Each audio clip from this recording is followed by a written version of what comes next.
you go. Unexpected, victorious, Tornado Energy. 2016 Wargaming.net League World Champions.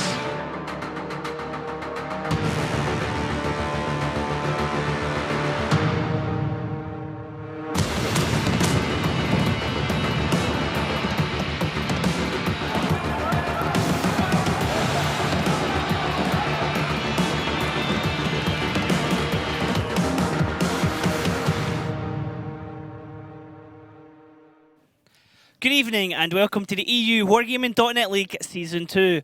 My name is Hector and I'm joined today by the weekend birthday boy, it's Mojo. Happy belated birthday, sir. Hello, Ryan. You look lovely today also. Thank you very much. Yeah, I've got a bow tie on because I lost a bet, so...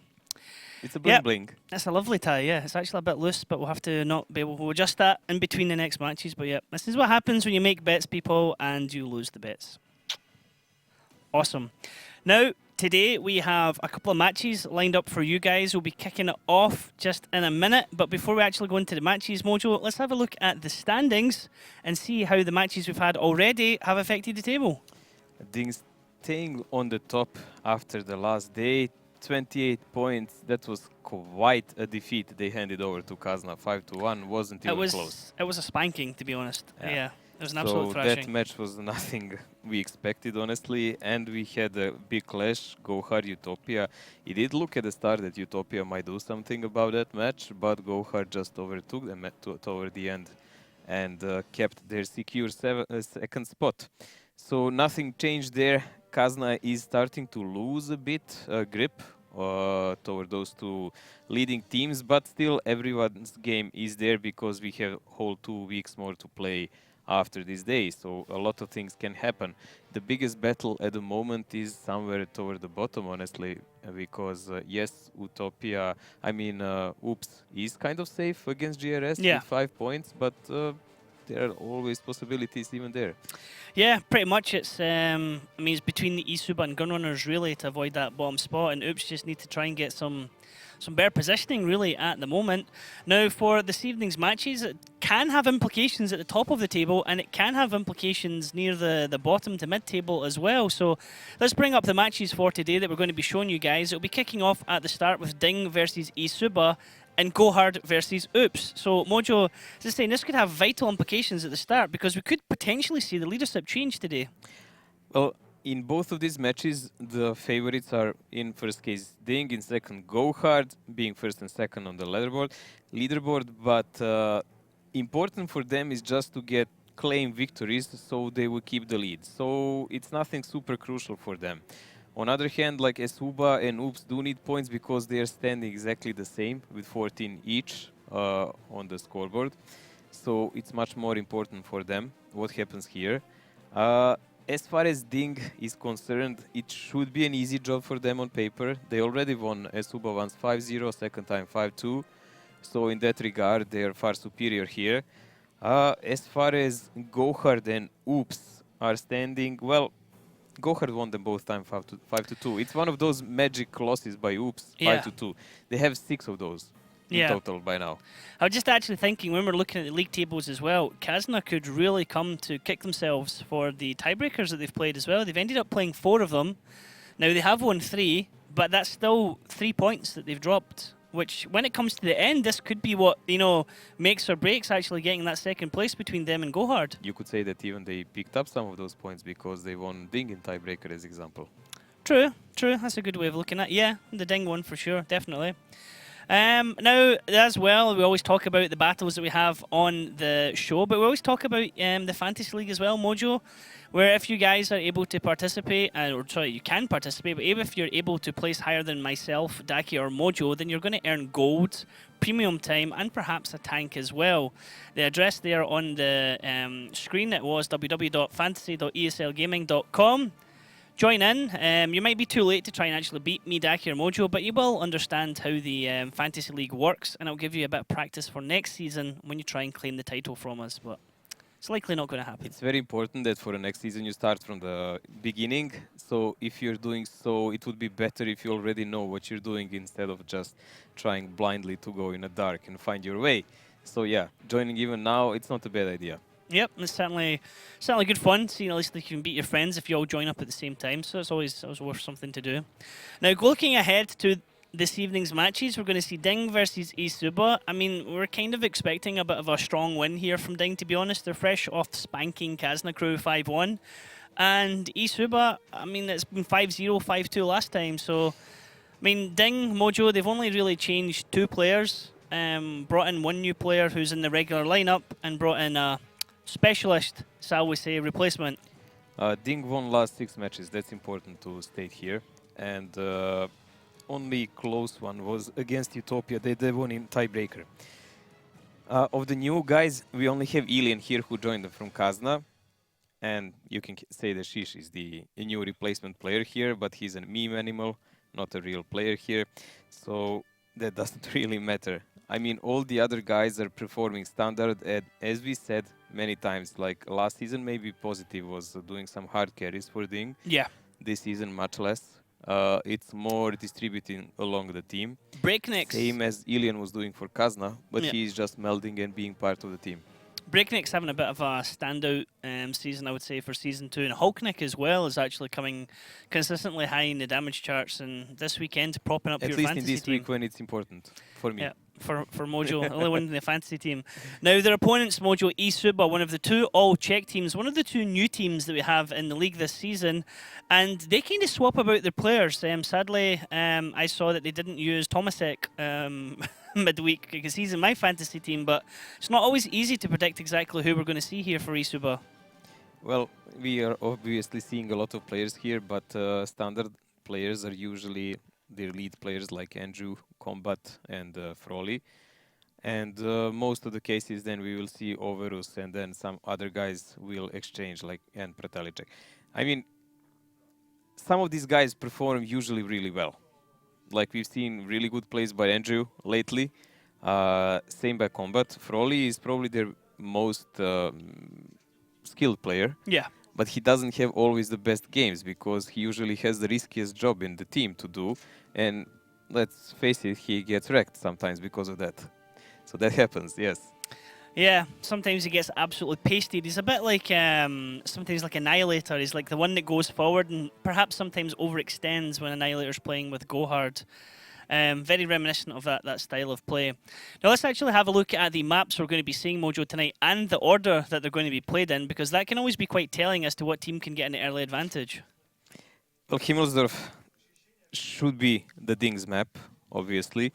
They should be much better at it, but Suba usually takes, as we said many times, they usually manage to pick up at least 1 round. On this one, I mean, you should be the one to know it, because that's how you lost the bet. Yeah, well, with Himmelsdorf, I mean, is that Ding's one just because they're more experienced? Ding is far more experienced in any map, if you look at like that. So that doesn't really count. Cliff is actually the map where Suba might have some chance because Ding simply doesn't have a greatest track record there. They're below 50%. This is really surprising. But the rest of the maps, Mines is super superior for Ding. Like really, Suba is barely even playing it, if you look at it like that. They are really horrible. They have 0% in defense and in attack only 25. So that's really bad track record. Then again, they will have chance on Ghost Towns. So I wouldn't say this is something like a map pick. You can say they will be annihilated. I think they can pick up at least 2 rounds in this match.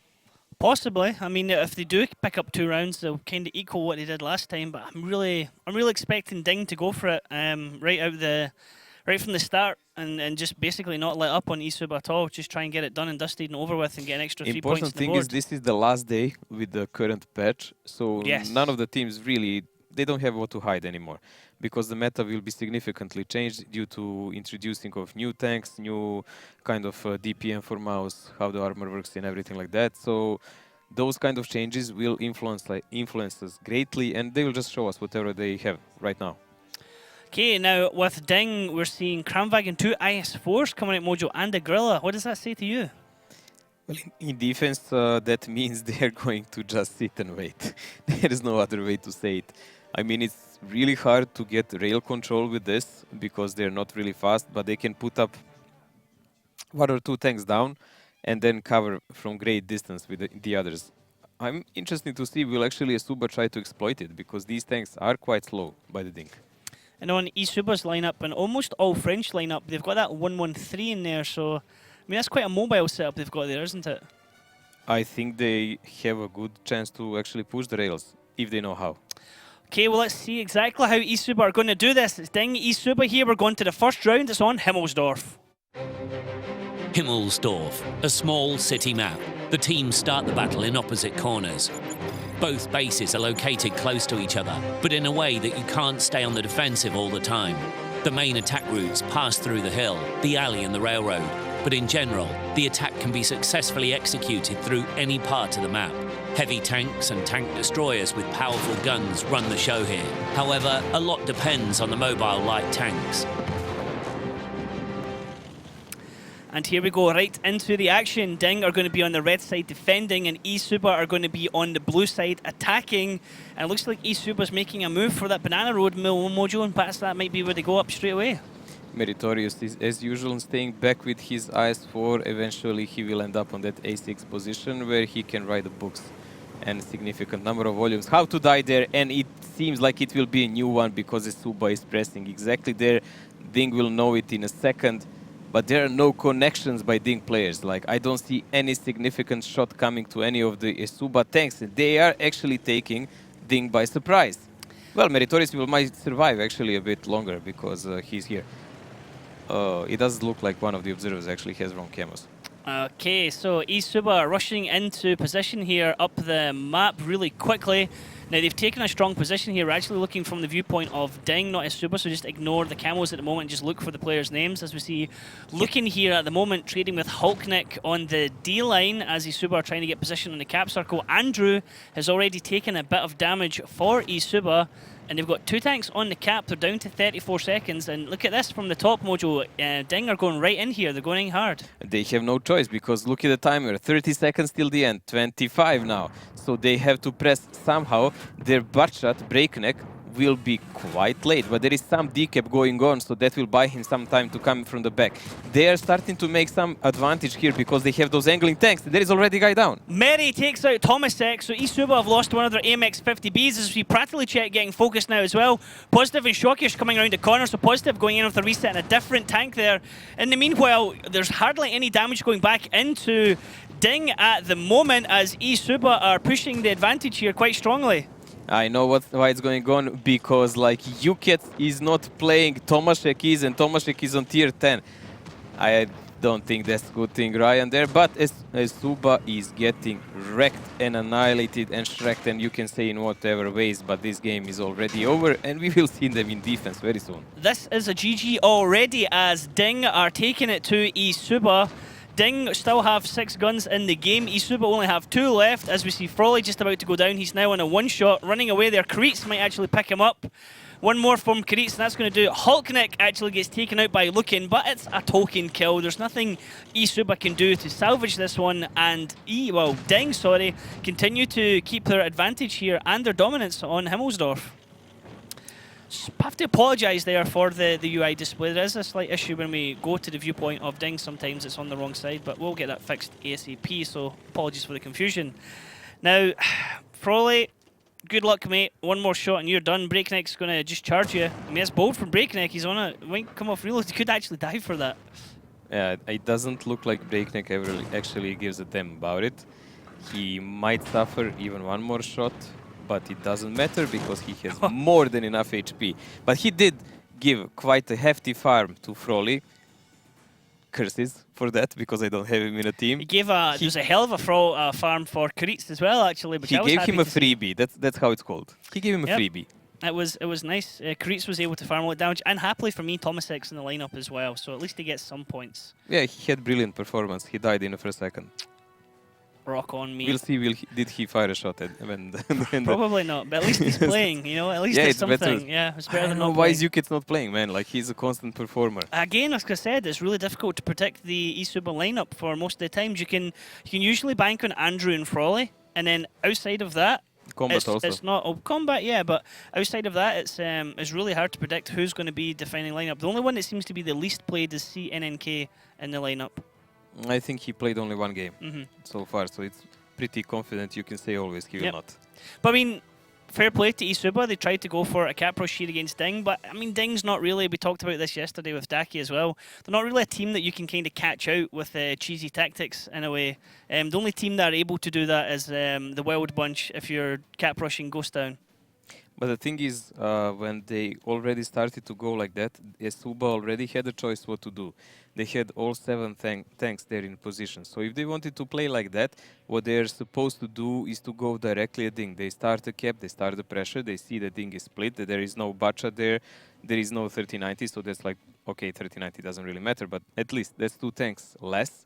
So they have their 7 and they just go at those 5 that are approaching to decap, and they make a bloodbath fight, a massacre fight, whatever. But it's much better than what they've done like this, because they just took damage and didn't do anything. Well, let's have a look here at the damage done mojo and actually see where it all came from in this round. Alien actually top damage there in the AMX 50B. Then we see Lucan in the 113 surviving the longest for Isuba. Mertorius then coming in the IS4. So My two God. single shooters there actually really high up. But look at the Corey. damage actually. A lot of players. Creets doing 2.3 in AMX 3090. That's I mean, it is 2.4, Ryan. You can round it up higher. okay, 2.4 we'll give him, yeah. Only 2 damage off of it. Very nicely done, but I mean the top 5 players quite equal and quite close with their damage there. Oh dear, all of my guys are like almost on this page. Like from 8 to 12, everyone I have there. Well played, Mojo. You can predict second page. Take your Tomaszek there. Yep, well, at least he's on the board, like I said, you know, as long as he doesn't get benched for the rest of the series. Now, we're going to be going to round 2 in a second. The teams are going to switch positions. We're going to see Ding on the attack. We're going to see Isuba on the defense. And I'm thinking this one's going to go to Ding. To be honest, I'm expecting a 5-0 or 5-1 from Ding in this match. Well, this is still a defense. There is always a possibility for Suba to get their act together and do something about it. The hard part, of course, for them would be to make a surprise and kind of win a match. That's something that would be highly unlikely even for this unprecedented season. But there are always chances. You actually have to win those games. You can't just give them to someone. Well, Mojo, let's look at the lineups and see a return from a vehicle. We've not seen Himmelsdorf for a very long time. T32 for Suba in defense. Yes, this is something we've seen, but it's also kind of a giveaway for Ding because it might tell them what is Suba going to do. Usually you will leave that tank in a hangar when you are playing like that. Yeah, he's going to be sitting in the train station area. Yes, in the hangar on a B2 probably. But there are other ways you can use it also. You can peek through the rubble, you can even leave him instead of that IS4, and so I don't know. Maybe they have some of their ingenious, ludicrous plan that how will they make it work. Okay, well, let's see how Isuba gets this to work for them. Ding are going to be attacking from the red side. Isuba are going to be defending on the blue side, and Ding already making a move right along to the K-line, Mojo, but they are splitting their tanks up already as Hulknik and Shockish are going up towards the Banana Road. Well, Tomaszek in T32 is definitely in the hangar. Ukets is still not playing. Oh my dear God. And yeah, Ding is just doing their usual. They're waiting to see someone pushing them. Is there any kind of super pressure going on? Because Suba kind of has that mobile setup that could do it if they really wanted. And Suba is again doing the thing, pushing the hill. Now this is something they lost the games multiple times and they're still trying to do it. Let's see will Koritz actually spot them on time there, because that will give the huge amount of info to Ding players. So Isuba, you can see on the minimap here, making a play for the hill. They're sending 3 tanks up there. Koritz not actually in a position to spot them. Could spot him at the very last moment as actually he gets a little shot onto combat there. And Koritz, this could be super dangerous. I mean, we are going to be able to see Breakneck should hopefully turn and run when he sees this. Koritz is moving over to that area. Will he spot them in time? He's going to spot them at the last minute. Koritz, you better get the hell out of there, mate, because you are dead. This is going to be good night, Koritz, as these 50Bs are going to wail into him. Breakneck's going to get some parting shots, but he knows he needs to run away as well. And Koritz, rip my fantasy points. Koritz really blundered it there because he should have checked that kind of action long ago. You can see immediate reaction here from the Ding players who are just going full offensive now. They know exactly how many players are there. 4 that leaves very few who can do anything about to stop them. Combat is pretty much alone here, but he's still doing some damage to Ilian. Now look at this from Isuba. Okay, you've got the hill, but now Ding are just going to run underneath you, and it's likely going to be a triple cap here, Mojo, and there's no one near being able to reset the cap when you do so. Well, technically they still have those players that can do something about it, like Tomaszek or Combat. But we will need to see how will they actually try to do it. Tomaszek can get out here and try to play against Positive. Positive actually missed him. Bad miss there from Positive. Should have connected in with a T32. He's going to get a couple of parting shots there into Positive. Ilian taking a massive amount of damage here, driving through the courtyard. And all these tanks now from Isuba are coming back down the hill, but they're going to drive into a gun line of Ding, who are just waiting to receive that charge. And the teams have actually swapped position. Ding are now in the spawn area of the defenders, and Isuba are moving on them as if they were the attackers. Honestly, Ding should do something now, because this is not the greatest position of them all to be in. Yeah, they're doing the counter-attack on Combat, who is the weakest link here in Isuba, because he is completely alone. And Ding will probably leave a couple of tanks behind just to shoot on these guys that are coming back from the hill. Another big miss there as well, as Hulknik missed a shot on Combat running away there. Metorius and Breakneck are clipping into him, but Combat's able to do damage into Breakneck in the middle of that road, as we see another tank falling there. It is Ilian has gone down. Now, what can Ding do back to Isuba here? Isuba have lost Tomasek, but he's a T32, that doesn't matter. Combat in the 113, he's gone down, but he's a single shooter as well. Isuba still have their autoloaders, and they're looking to clip into the tanks here of Ding, as Metorius is desperately shielding Breakneck in this area, trying to save him, trying to allow him to come out and do some clips. This is the problem now, because they have Positive and Shockish behind them, who will just come in any second and try to make some pain come their way. Overus here has 3 shells. Theoretically, that is enough for Hulknik if he manages to drop them. But Shockish and Positive are coming, and they will probably fire at him if he does so. Positive just missing again there on Andrew. You saw the tracer just as the camera jumped over to it now. Now Hulknik's getting shot in the back here. He's driving into 3 tanks of Isuba. Now Shockish and Positive are the only 2 tanks left of Ding. They can take out Frawley quickly. He's in a 1-shot, but they both have to reload. Realistically, Shockish needs to do that. And, oh sorry, Overus is now reloading. Andrew has 3 shots, and Frawley, wherever he is, has shots as well. And this is not looking good for Positive and Shockish here. Positive, some big misses there in his grill.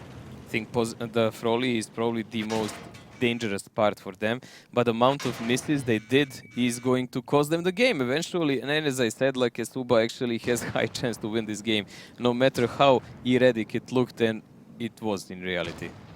Positive now will be able to get the shot into Frawley, as Shockish actually gets the kill on Overus, and Positive picks up the kill on Frawley, and they still might actually do this, but once Andrew has reloaded, both of these tanks of Ding are a 1-shot for him, and Mojo, this is going to be a tough call for Ding to be able to survive this one. Why did Andrew run away? Like, that's a nonsense mistake. If Frawley is supposed to come in and clip, first of all, Frawley was not useful entire time. He had shells, and he did not help his teammates. He did not control the back, he did not push from the back, do anything. He was just roaming around. Then Andrew, when he emptied his clip, he ran away, but Frawley came in and died. I mean, that is so horrible cooperation between these two. You cannot do that, guys. Like, the correct way would be Andrew is reloading, but he can take a straight shot from Grille. Fine, go straight there, ram him if you need to provoke a shot, and then Frawley comes around the corner and kills him. And then you have to deal with Shockish. But like this, you have only Andrew who has to fight against 2 guys. Andrew having to go towards base number 1 here. He knows it's been capped, but he doesn't know exactly where from. He doesn't know vitally. He actually spots Positive. That's a lot of information for him, because he knows now he can get the drop onto Shockish.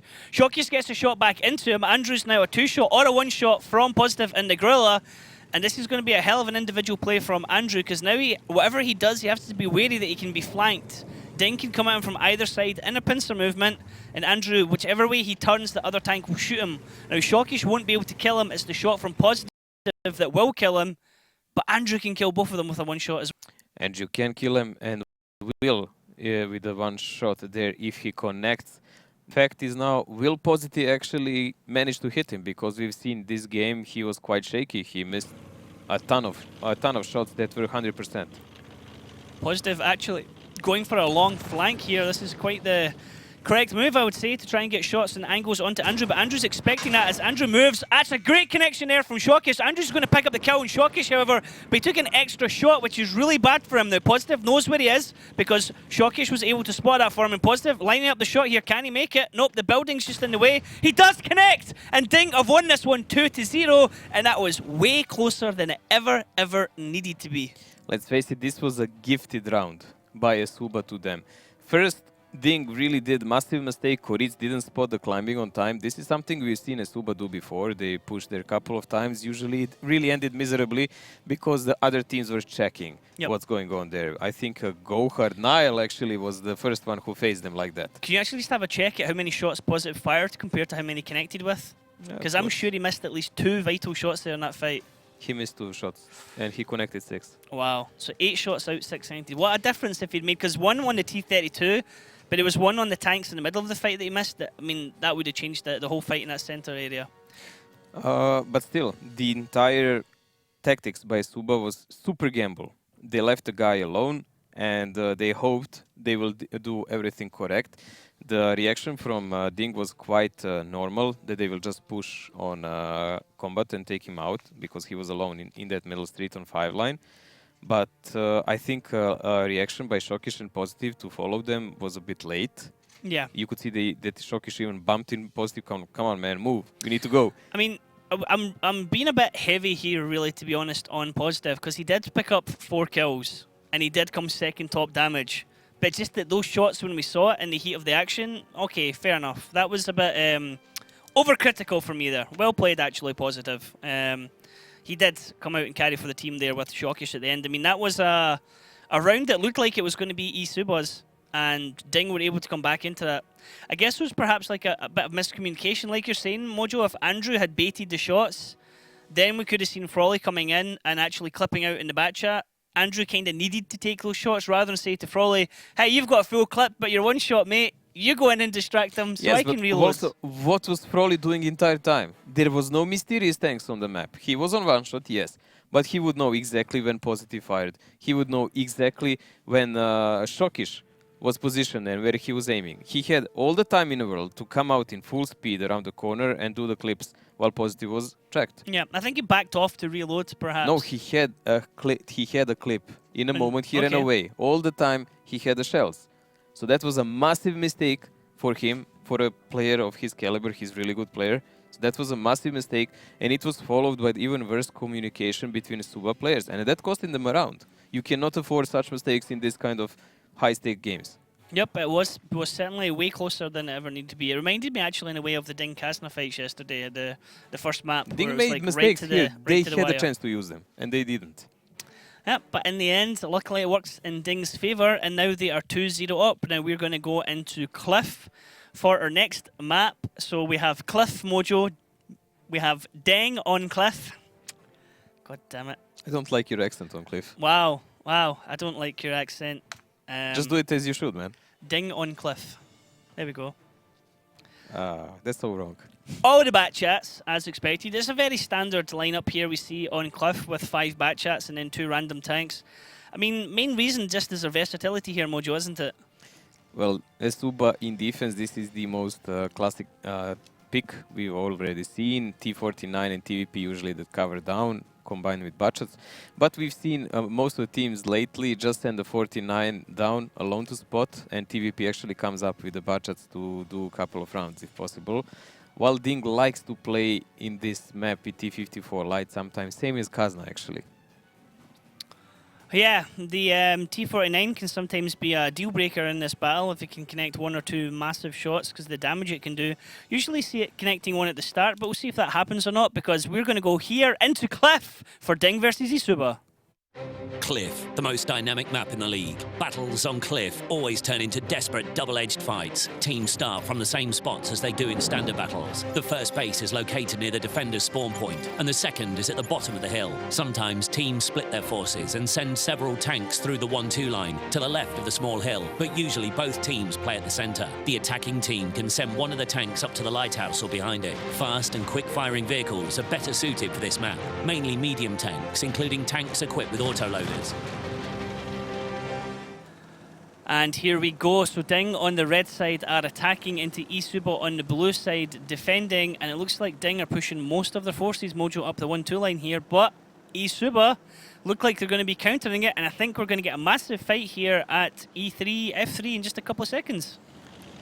There is a possibility for there, of course, and I think it's going to happen for sure, because the fight will start in a couple of seconds there.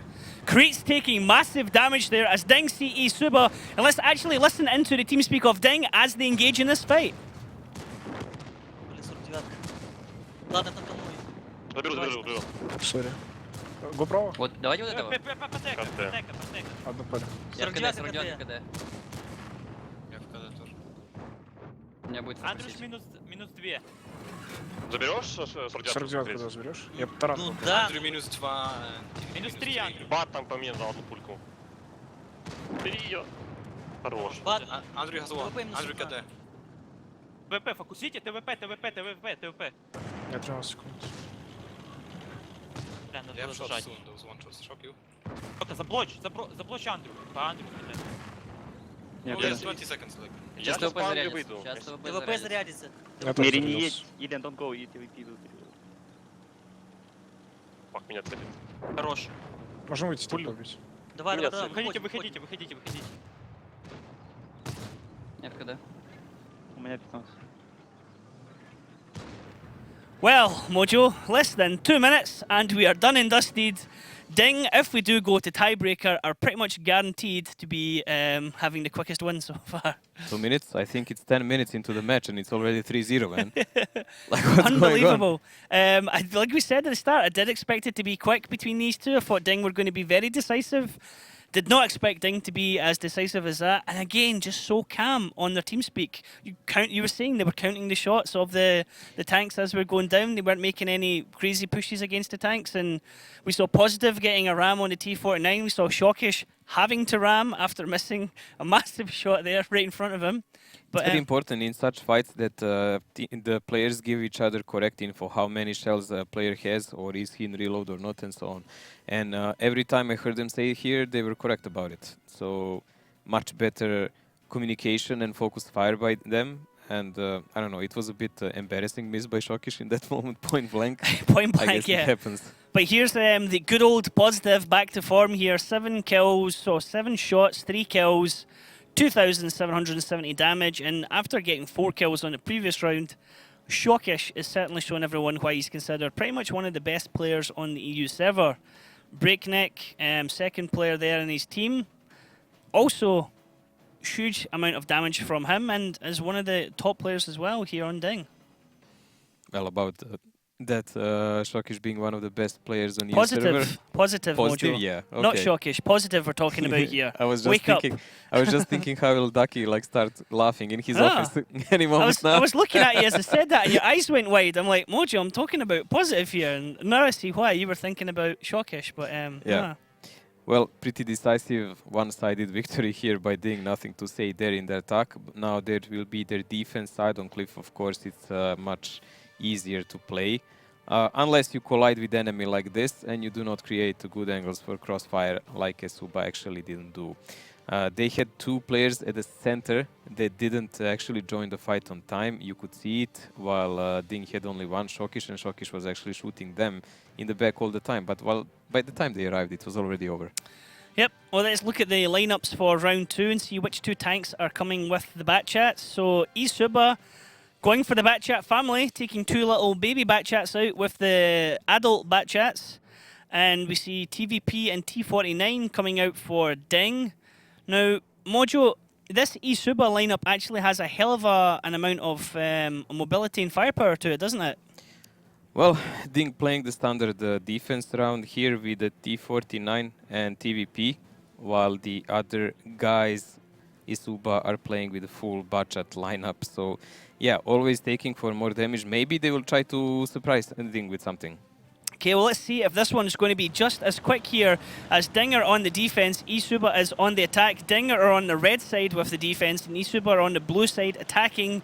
Isuba have the blue and white camouflage, and Ding have the black and white camouflage.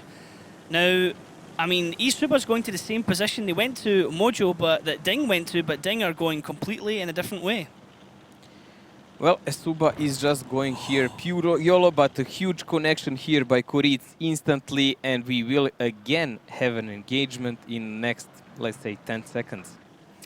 Ding pushing over the middle here. They're going for it at the moment. Now, Isuba have actually got the tanks to receive this, and Ding are actually not going to have it in their favour. Now, how are we going to do this with Isuba? Let's listen into their team speak as they try and press the advantage back into Ding.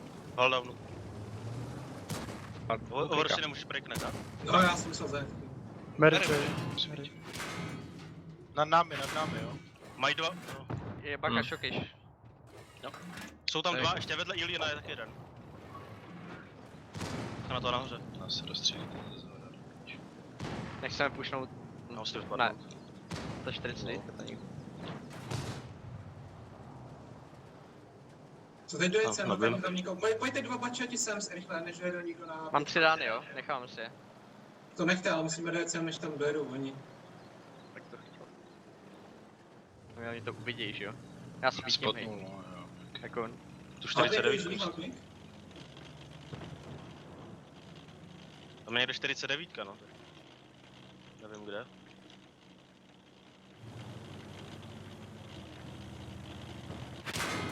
Nabiju se. Už tam Tak. jsou. Mě vysolí. 49. 40. Aspoň už se tam nedostane. Asi se nevrátíte jeden, co? Já můžu ještě. Ty vole. Just do it. Já můžu se vrátit ještě. Mám se vrátit teda? Nechat tady Lukina jako? Jo, jestli to zvládneš. No, tam si smůžu nabít a Tady jede Hulk zas. Nabijím. Může o tom, aha. Ach jo. Jdou? Či co? Jo, 49, Koric, že? Pikuje tam. Hej, po druhé munice, kámo. Fuck off, fakt, že s tímto. Fuck off. Prostě. Ne, no comment, tohleto hra, nemohu udělat vůbec nic. To je prostě joke, kámo, já dostal po druhé munici do píči už. Já vím. Si nestěžuji do věc. Prostě nula, vole. Šoky šví na mě, hej. Prepared. And well, Mojo, it wasn't as quick as the previous round, but has been decided pretty much as quick as the previous round, as we see Ding now moving in to close out this round.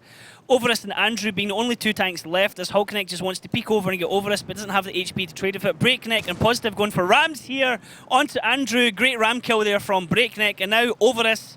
Just Hulkneck just holding in here. No need to push him. Overus is going to have to run. That's when Hulkneck's going to take his shots. Can he connect them though? No, actually Overus gets the first one. This is bad for Hulkneck. No, Hulkneck actually was the one that got the first ones. And it's Notorious picking up that kill from Hulkneck. Kill stealer. Tremendous play once again from Ding. And you could hear the frustration in eSuba's TeamSpeak there once they kind of realised it wasn't recoverable. Well, they chose to play YOLO, and when you gamble like that, you always have to pay a price if you're playing against a good team. You could see that Ding actually just adopted a quick press on the middle tactic. Once they saw their lineup, they sent Shokish up on the mountain where he dominated their position while all the other guys were immediately in the center. Why is that important? Because if Shokish was alone there and the rest of the Ding played passive, if Esuba actually played different, they would just annihilate Shokish right there on the mountain. He would be pretty much dead in the start of the game. But like this, they had opportunity to cross with all 6 tanks over, actually 5 because they had a light down and light spotted them. And if they chose so to annihilate anyone who is split away from Esuba force. But Esuba positioned actually bad, and they didn't have to. They actually, while they're supposed to be trapped, Ding, they actually just shot them down. Yeah, the start I thought Ding were the ones that were out of position, but I was just going to highlight the position where Shokish was in, allowed him to farm a massive amount of damage there.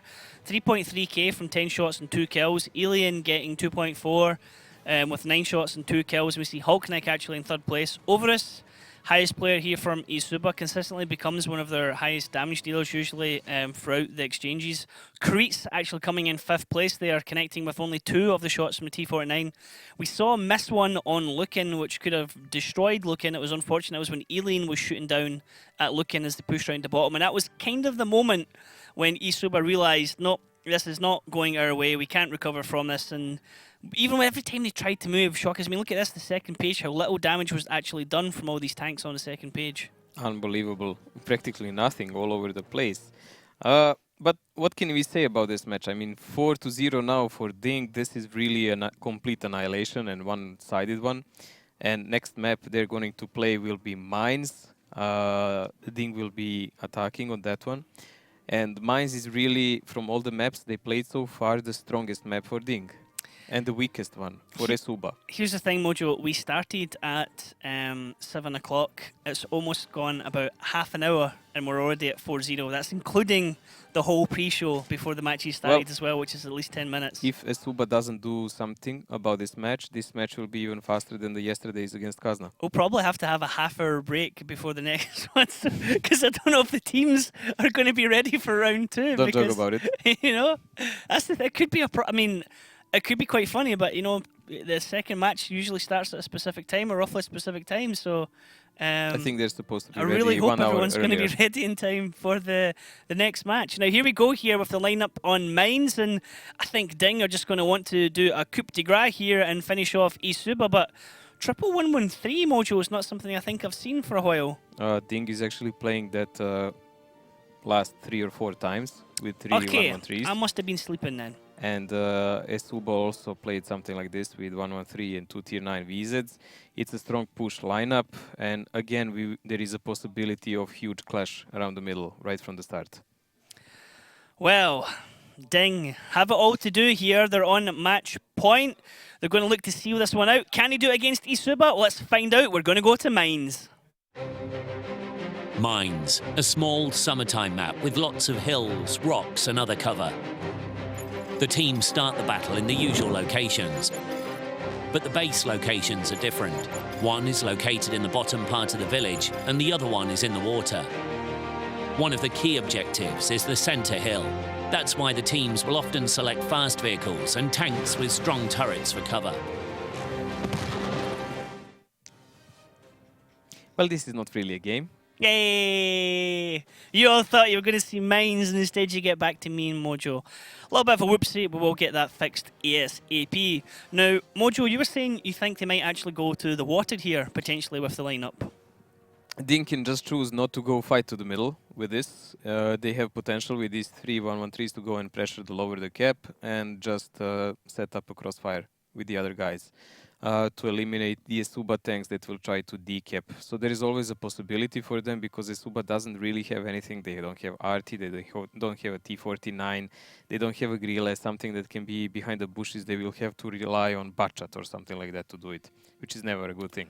Okay, and in Esuba's position here, what's the best way that they can defend against this? Do they With just this have kind to of lineup, they are seeking for fight. You can see it. Like, they cannot sit and wait. So they're going to try and push hill, do you think? And try and take the fight to They're Ding? just going to try to fight immediately. Will they try to do some kind of pincer or straightforward 7, let's go YOLO and finish the match? I don't know that. But they're going to try to do something fast. Now, what's important to know about this match? Ding here being first. Their prime opponents are not the guys like Esuba and so on. They need points here, of course, but they take them for granted almost. They will take them. Their prime opponents are Gohard, who they already beat 2 times, and they're supposed to fight once more, and Kazna. And they have a 50-50 record. They're like 1 win, 1 loss, and yesterday they won them again, I think. So Ding is doing rather well there. On other side, Esuba's prime opponents are GRS and guys like Oops. Yeah. So they have to focus on those matches. And they already won GRS for the 3rd time. Yep. There 2 ago. So they already done that. And they need to deal with Oops for the 3rd time. That's what they are waiting for. And that will be, I think, the prime focus of their attention. Not a match against Ding that will really nothing change in reality for them. Indeed, yes. Now, it was on Friday that Gunrunners Esuba were able to beat... excuse me, were able to defeat Gunrunners 5-3. So it was a good win for Esuba there. Now here against Ding, like you're saying, it can't really be a team that Esuba realistically expect to go into and win. At most they can perhaps push them into tiebreaker, which would give them a point. But Ding are back on form, I would say now, back to looking like their dominant self. They had a ropey start to Season 2, but now they're starting to get quite strong, actually. I mean, this will be the win against Krasnokru. It was 5-1. If they can pull this one off at 5-0, that's a really strong one. I think it was Gunrunners they played earlier as well and beat them 5-0. So No, Ding is definitely the most stable team now, again, because they have 6 victories in a row, 62% win ratio. No one else is even close to 60 at the moment. So what can you do about that? I mean, it's not as it was in a previous season when they were absolutely, I don't know, like a deity of a sort. You know, they are untouchable. But yep. Well, let's see if Ding can remain untouchable and go 5-0 here against Isuba. Ding are on the red side attacking, Isuba on the blue side defending, and it looks like an all-in from Ding on the hill, and we're going to see an all-in from Isuba as well, although Andrew might be trying to get some crossfire shots from the bottom. it's not only that, Andrew is there because they were scared of a possibility that they're going to water, but look at this. God, huge amount of damage going there. Pratalicek took the brunt of it, and it was Karitz that got the finishing shot. Karitz now going up onto the middle area to support his teammate. Frawley tried to go up, and he just gets wrecked as he sticks his nose out. Combat taking a lot of damage here as well, as we see Positive and Hulknick taking damage on the side of Ding. Now Alien taking shots as well, but Combat is down. Positive getting the kill there, and Isuba have lost 2 of their Batchats already, which are their main damage dealers, and this is looking really bad already for them. This is pretty much game over for them because 1-1-3s that are single shooters will push in shortly on Frawley. Now let's see, will Meritorious survive this kind of ordeal, but I don't think Frawley will for sure. Meritorious is still taking all the shots here. He's still the frontline tank for Ding. The rest of the tanks are just going to continue to use him as a meat shield. Karitz is going to come round with a side shot here into Frawley. This is going to hurt, and Karitz might pick up his second kill of the match as Breakneck actually gets a kill on Tomasek in the meantime. Lukin has hardly got any health on him as now Andrew's being focused at the moment. Frawley does get the kill there on Meritorious. Ding have lost 2 tanks now. They've lost a 1-1-3 and they've lost Positive in the bat chat, but this is not recoverable at all from Isuba, and this is going to be Ding 5-0 and possibly the quickest match of entire 2 seasons that we've seen so far.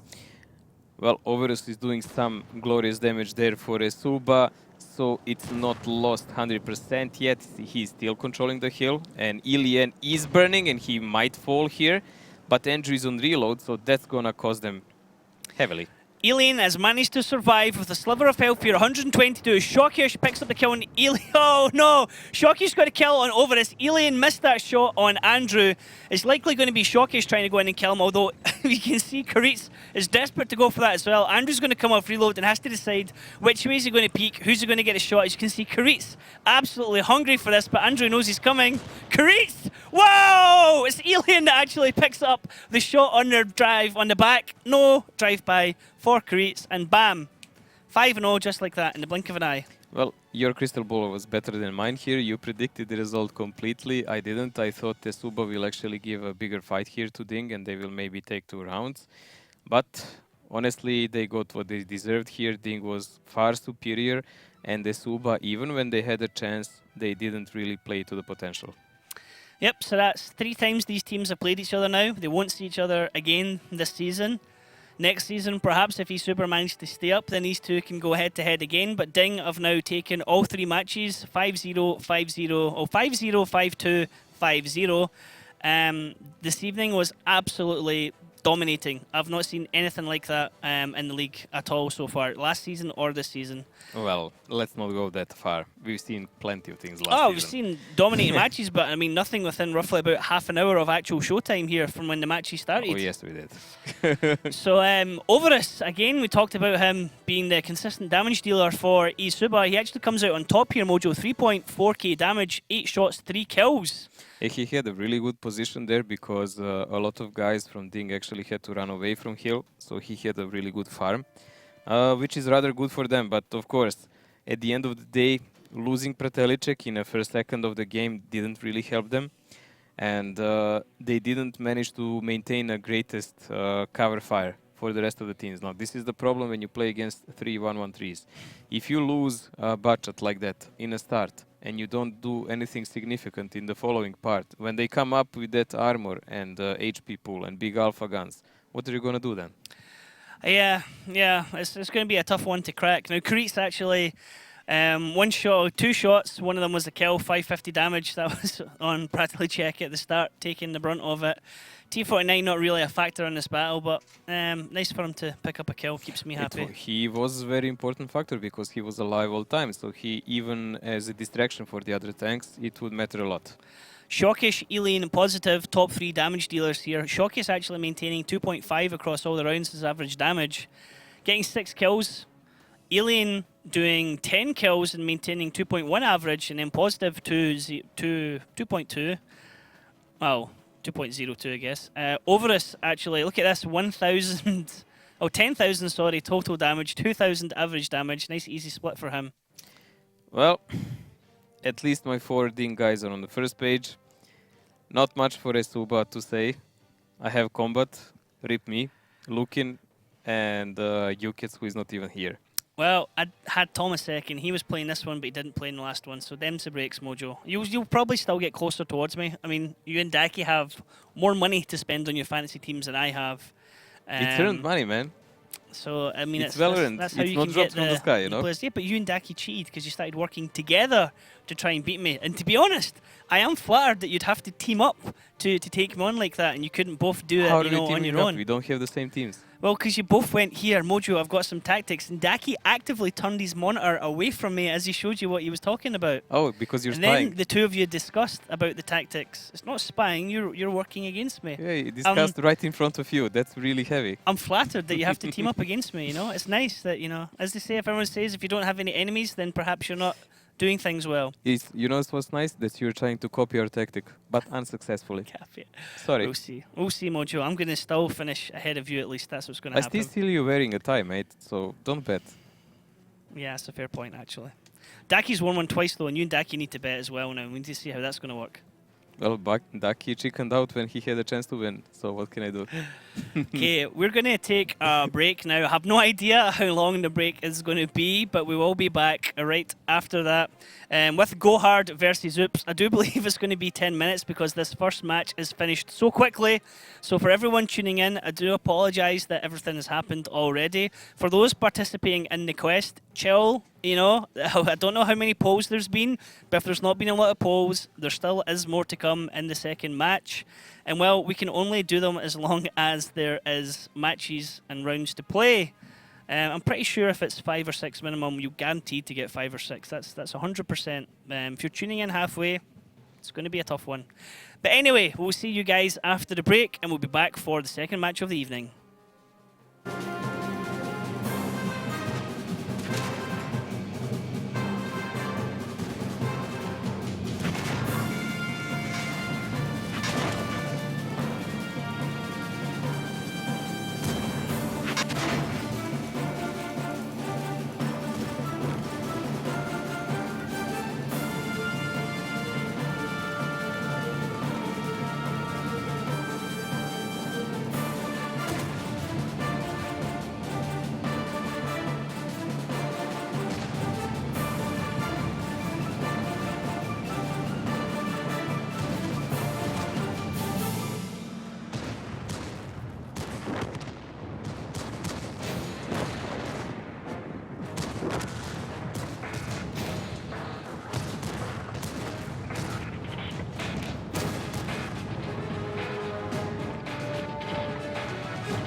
Good evening and welcome back to the EU Wargaming.net League Season 2.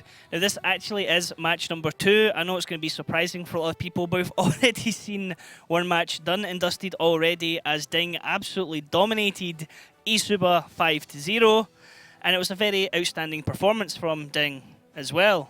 It was really mostly standard play they did, and they just read the game of eSuba based on the tanks that were picked by them. eSuba managed to surprise them in one game on Himmelsdorf, again by something they've done before, but still they did manage to surprise them, and even there they threw away a game they 100% had in their hands. So whatever happened in here and the result of 5-0 is completely deserved. Yep, Ding absolutely dominated. We saw positive breakneck doing significant damage, even some good damage from Shockish. But Shockish missed actually a big shot on Cliff, which I'm sure people will remember that for quite a while. And he's going to have to snake his way back up the board there for damage. Well, he had overall good damage anyways in a match, but it was such a short match that you really couldn't count anyone doing something significant. Yeah, it was a very, very quick blink and you'll miss it. It was roughly about, I think, 25 minutes in total. Considering the build-up time we have at the start, where we're talking about the teams and everything like that, then for the actual match to start, the downtime in between the matches, it was ridiculously quick. But that was that match. Now we have one more match this evening, which is going to be a hell of a crunch as well. It's going to be Oops versus Gohard. Vital match for both teams because, well, Gohard want to continue the chase against Ding at the top, and Oops want to try and get a bit further off the board and give himself a bit of space between eSuba and Gunrunners. Especially now since Ding took these 3 points against eSuba, they will have 31. While Gohard is currently sitting on 27. We see here the roster. I mean, they have a rather good lineup, and most of these players perform. I saw actually Crooks played for the first time last time, and he got annihilated in first seconds, as far as I saw. Excuse me, yeah. I never hit the mute button there. Yeah, Crooks came into the lineup. There was an issue, I believe. Coca-Collapse just couldn't get into the battle for whatever reason, so they had to quickly use a substitution. Perfect example of why teams have substitutes. Crux straight into mines and was wiped out within the first 20 seconds on mines in his TVP in the middle. So, you know, it was good that he came in for Gohard, but for all he contributed into that battle, Gohard would have been just as well starting with 6 players. Really horrible baptism of fire the poor guy got. I don't think it's even allowed to play with the 6. Well, it was like they were playing with 6 after 20 seconds, so it didn't make any difference. Well, we haven't seen play Crooks in a while, and we probably won't see him in a while again. But this match, why is it significant for Oops? We said they need every possible point to make sure they're in top 6. It would be highly unlikely for them to even try to approach anything else. They just need to be, and they just need to try to fight to get a better seeding for the playoffs. So that is their goal. On the other side, Gohard is fighting for points to keep up on a top 2 position. Currently on a second with 27 points, but Kazna being only 2 points behind, they need this win. So they are close to Ding as much as they can. Yep, and Oops, their lineup actually is one that rotates quite a bit. It's not a consistent 7 players all the time. We have spoken to Mayland before in a couple of interviews, and it's something I asked him directly whether, you know, not having a steady 7 lineup of players would be something that affects them. But he said it's something they're always going to do. They're always going to rotate players. It depends on the map, it depends on the tactics, but that's something that we're always going to expect from the team. Now, we have seen them rotate. I mean, everyone on the team here has almost an equal amount of time. The only consistent players, I would say, always there is we've always seen Miloš. Everyone else at some point seems to have rotated out. No, Miloš and Mayland are always there. I mean, if Mayland is available. Yeah, that's what I'm saying, but Mayland's not always there because sometimes he's not available. So the only player pretty much that's played in every match so far for Oops has been Miloš. There's always been, for whatever reason, whether it be personal, whatever, they've not always had this consistent lineup. And I think that's been one of their biggest problems. If Oops were like Ding, where every single match you had the same consistent 7 players, I think Oops would be performing way better this season. Well, currently, Oops didn't really perform that great against Gohard. They both times lost 5-2. It's one of those miraculous results that Oops has 5-2, 5-2, lost, and they have actually 6 of those, believe it or not, with the same result. That's really remarkable. I mean, only one loss they had was 3-5, as far as I remember. but the more bigger problem for them is they don't have that many victories. At the moment, they're sitting on 14 points with on a 6th spot, and they are sharing it with Suba, actually, 5th or 6th spot, as you want it. And the good thing for them is they actually, at the moment, have 2 games less than Suba. Yeah. So they have some chance to catch up there and overtake them and be secure in top 6, and then they will have some time to kind of refresh themselves and prepare for playoffs, because playoffs is the biggest gamble of the league, I think, because there you practically win one match and you are in a season finals on every spot. Yep, it's so close, and obviously something we're actually talking about earlier on is the point system, how it works for coming into grand finals as well. And oops, we're in a strong position at the end of last season because they got to the land finals. They had a lot of points. And this season they're really struggling with their league positioning at the moment, and they kind of really need to get to the land finals here. If they need to have that possibility to go to grand finals, but they need to deserve it. Yep, that's true the point as well, yep. I mean, at the moment, it's looking like Ding, Kazna were going to perhaps be the 2 entries from Europe, and we have a 3rd entry as well, because it is 3 teams from Europe going to grand finals. So that 3rd spot is going to be a hell of a close who actually takes it or not. It can be either Go Hard or Utopia or Oops. We don't know yet. Yep, it's going to go right to the wire. Now let's have a look at the maps module we're going to be playing on today and the order that they're going to be played in, because that's something where teams can actually have an advantage over each other, and sometimes teams can get a quick lead over the other one. But much closer setup here. Go Hard actually picking Himmelsdorf, and they are better on it, but not so significant that you could say, wow, they're going to take it for sure. Yes, they have a brutal defense of over 70%, but Oops is one of those guys that actually has a 50% statistics on both sides. So that means that they have, like, you flip a coin and they have a chance to take both, either attack or defense. It doesn't matter. So nothing secure on this map for either Go Hard or Oops. Steps, again, really closely played games. Like one team played 13, other 12. Really close in statistics. So again, you cannot really say who will overtake. I would give it a bit more to Go Hard because some of the plays they've done, I like them more. But also Oops had some great games there too, so you cannot take it away. This is one of those moments when you can maybe have it 2-2, you know? Yeah, it could go that 2-2. I'm thinking perhaps we're going to get... Then we have Mines. Mines, yeah, okay. I'm thinking my prediction is going to be 5-2. To Go Hard, possibly a 5-1 depending on how Oops reacts. I think Go Hard are just looking really strong right now. I think Oops are still not consistent. They don't have... I don't think they're going to be playing with Mayland today, which could really affect them. So I think this one, I've got to give this one to Go Hard. I've got to say that I think Go Hard's going to win quite strongly. If it's going to be without Mayland, it's going to be a rough season for Oops, that's for sure. We will see that in a moment. Now, Mojo, we have 1 E100 on Oops, and we have 2 for Go Hard. What does that say about these tactics? Well, Oops in defense playing with E100, that's not something you see that often, but it's been done before. Go Hard, on the other hand, playing with 2 E100s, that's something usually teams play when they want to go over the hill, but we've seen some ridiculous pushes over the 8 line with those. This is something I completely really don't like when I see it, but it's possible that some teams do it. I just don't think Go Hard is that kind of a team. Could it be possible that Go Hard do something here on base 1 on the rails?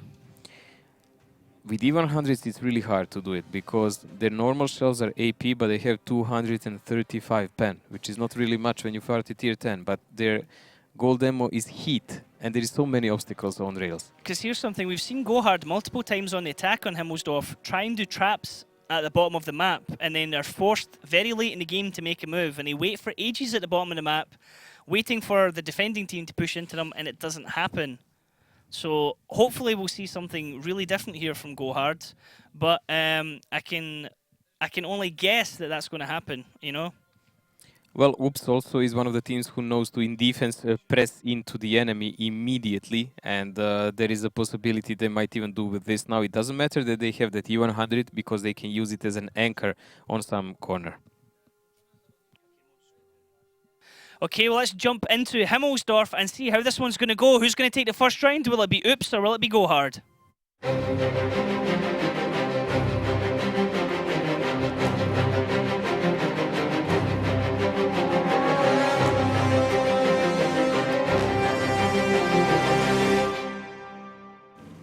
Okay, And here we go right into the battle. So Oops, the red side are defending, and Go Hard, the blue side, are attacking. Now Oops are immediately rushing down here into the 1-2 line, Mojo, and it looks like they were expecting something from Go Hard on the rails. I really don't know what did they expect from Go Hard on the rails, considering they have 2 E100s, so there's nothing really possible there for them to do it. This kind of play we've seen from Go Hard. Zafarchik spotting here from 8 line. He can do quite a decent job there because it's really hard for Oops to spot him back, and then the tanks from the hill can actually have good connections on people peeking over, which can make an opening for the rest of the tanks to go along that 8 line banana line and come toward the 2 cap.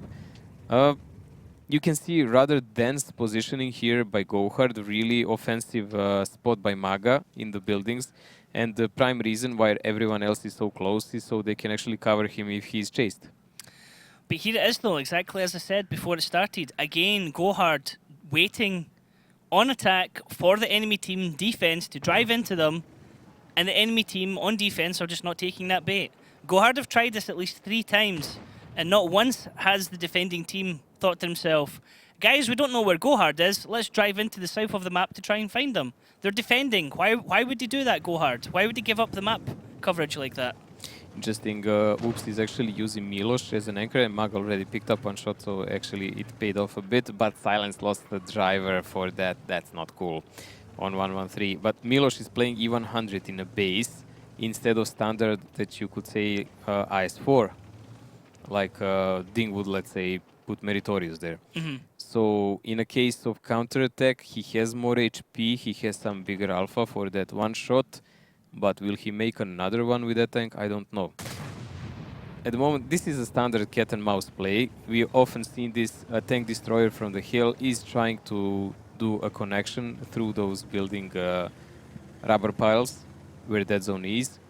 He has a great view on there. That tank where that zone is spotted by other guys down, and then he can just fire.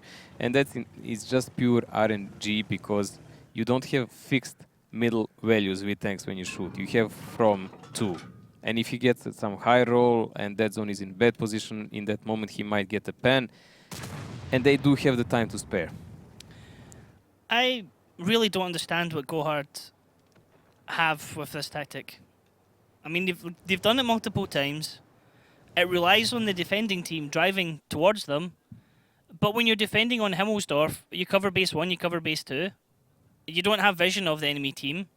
So you know that they're going to be waiting south of the map, or they're going to be up on the hill. But Algos saw nothing, Milos saw nothing, there's nothing going over the hill, though he might see Kaizu in a minute.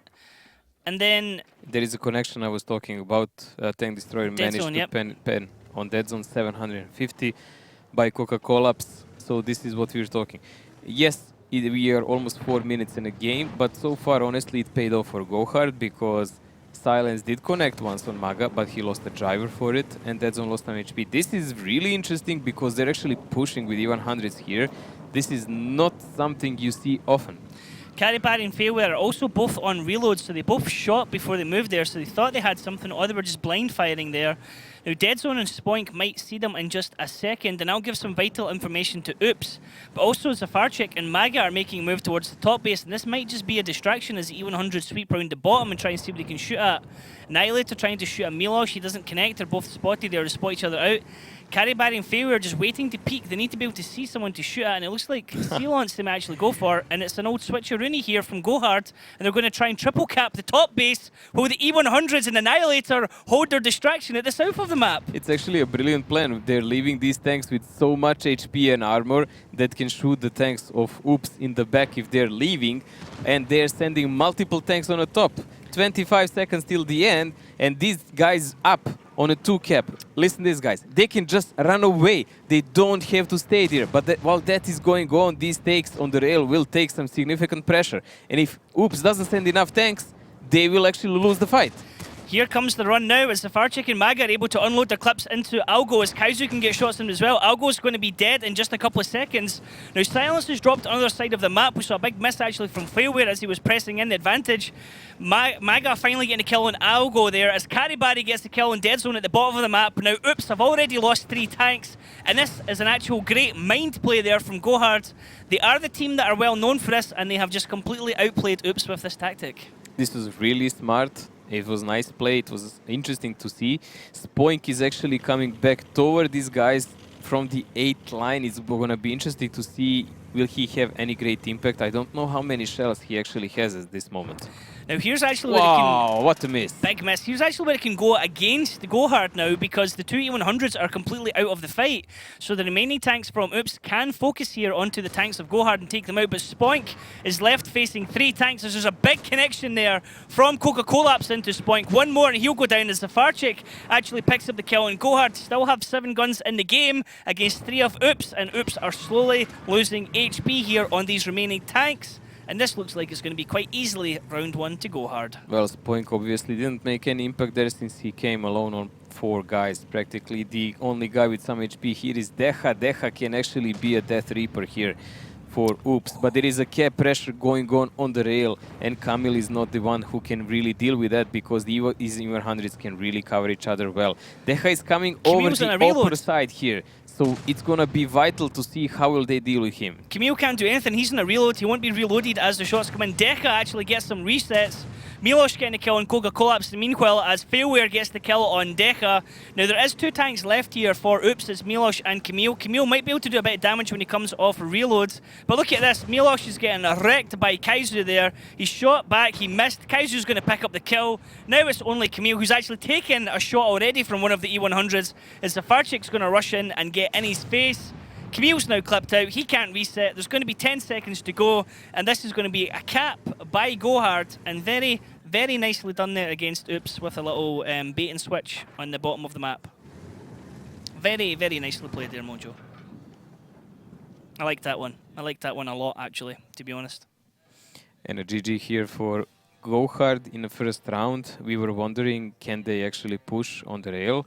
And it did seem highly unlikely. Yep. And they honestly even didn't. That was a complete split. It was a great mind play. They sent 4 tanks on the top cap. Everything fast they had went on a top cap while they positioned all the slower tanks, I-7 and 2 E100s, because they have a lot of armor to play around and a lot of alpha to play around. So when Oops tanks, if they just wanted to abandon the position and leave, they would take huge chunks of damage in the back and the guys from the top cap would just run away. If they chose to fight and overwhelm the E100s and I-7, they would get kept up because these guys up would have a huge advantage then. So Oops tried something like a mid solution. They tried to send a couple of guys here, a couple of guys there. But at the end of the day, Gohard was just better prepared for any version and they actually managed to win the both sides of the battlefield. Both sides are theirs. Yep, we saw 3 E100s here, 1 from Oops and 2 from Gohard. All 3 of them coming in the top 4 damage there. As Coca-Collapse were coming in actually top damage there in the Grill 15 with 3k damage. Milos right behind him in his E100 at 2.8. Karibari then 2.8 and then Failware at 2.6. So that's really impressive damage from these slow heavy tanks as they were fighting for a very long time. And then Spoink was actually the next highest one from Oops at number 5. Coca-Collapse really doing well. 3000 damage here with Grille. Zafarchik not so much, but that's not his job really. Nothing really to say here. Tactically, this was Gohard's game. They outplayed Oops by mile in thinking here. And that was the important aspect of this game. Shooting was just the process of it. Yep, Zafarchik actually coming in 14th place there, but he was still a constant thorn in the side of Oops, able to get shots in the rear and any tanks that were backing off. And yep, nicely done from Oops. They baited, nicely done from Gohard. They baited Oops down into the bottom right corner of the map and then pushed in at the top on with the rest of the tanks. And Oops were, yeah, just like you can't turn, you can't leave the 2 E100s at your back because they're going to wreck you as you try and turn and run away. Zafarchik's survival ratio from the start of the season till now is actually on the rise. Very different. He still plays as chaotic as well. Yes, he does have chaotic plays, but he's actually now even doing damage in a lot of games. While in first matches, he was a real burden for Gohard because he was just constantly dying in whatever he played, like tier 9 medium or RT or light tank. Like the worst is when he plays in RT, he just gets shot first in his Yes. team and dies instantly. And what do you do then? Because you based entire tactic around in RT. Yep. Let's see how the teams are going to line up now going into the second round of Himmelsdorf, where this time Gohard are going to be defending against Oops on the attack. And Gohard's lineup here on the defense, Mojo, is quite a flexible one. Well, this is something they again used a couple of times with that tier 9 Waffenträger, but they don't have a single TD this time, which is rather interesting. This is a really heavy brawl setup, and it's mainly mount for counterattack, I would say. Oops has a normal fast lineup, but it's going to be interesting to see what Gohard plans to do with this. Well, Gohard going with the Waffenträger as their lower tier. Now that means that we're going to see, as we always joke about, the little big gun that it has on it, which can do potential lots of damage, but we've seen a massive fail from them as well. So it looks like we are able to go into the battle at the moment. It's going to be Oops on the attack on the red side and Gohard on the blue side defending. Well, in the hangar we see Kerryberry actually in a far back. This is not something you usually see from a 50B, but plenty of the guys from the Gohard are taking over the rail. Coca-Cola is aiming toward that 8 line. We see really progressive spotting by Algo here on the 8 line. So he's trying to maybe get a clue. Is someone crossing from Gohard toward the hill? Which I really don't understand why, because with this setup, Gohard should never even attempt to do something like that. They're too slow and they would lose the rest of the battlefield then. But using a light tank on an 8 line, this is nothing new to the game. We've seen it a lot of times in this season because it's really hard to spot him and he will provide great coverage and information for his team. And it's been done in many seasons even before, because a superior spot there can really buy you a lot of times when you actually choose to go somewhere with heavy tanks. Spoink here up on the hill doing lumberjacking, knocking down some trees, just letting everyone know where he is. Doesn't want to be able to hit one of those trees at some point when he tries to turn and run and kills his speed. Guess that's why he's doing it, Mojo, or is he just bored? I really wouldn't know, mate. It does look like he's provoking some shots because there is a lot of blind fire going on there.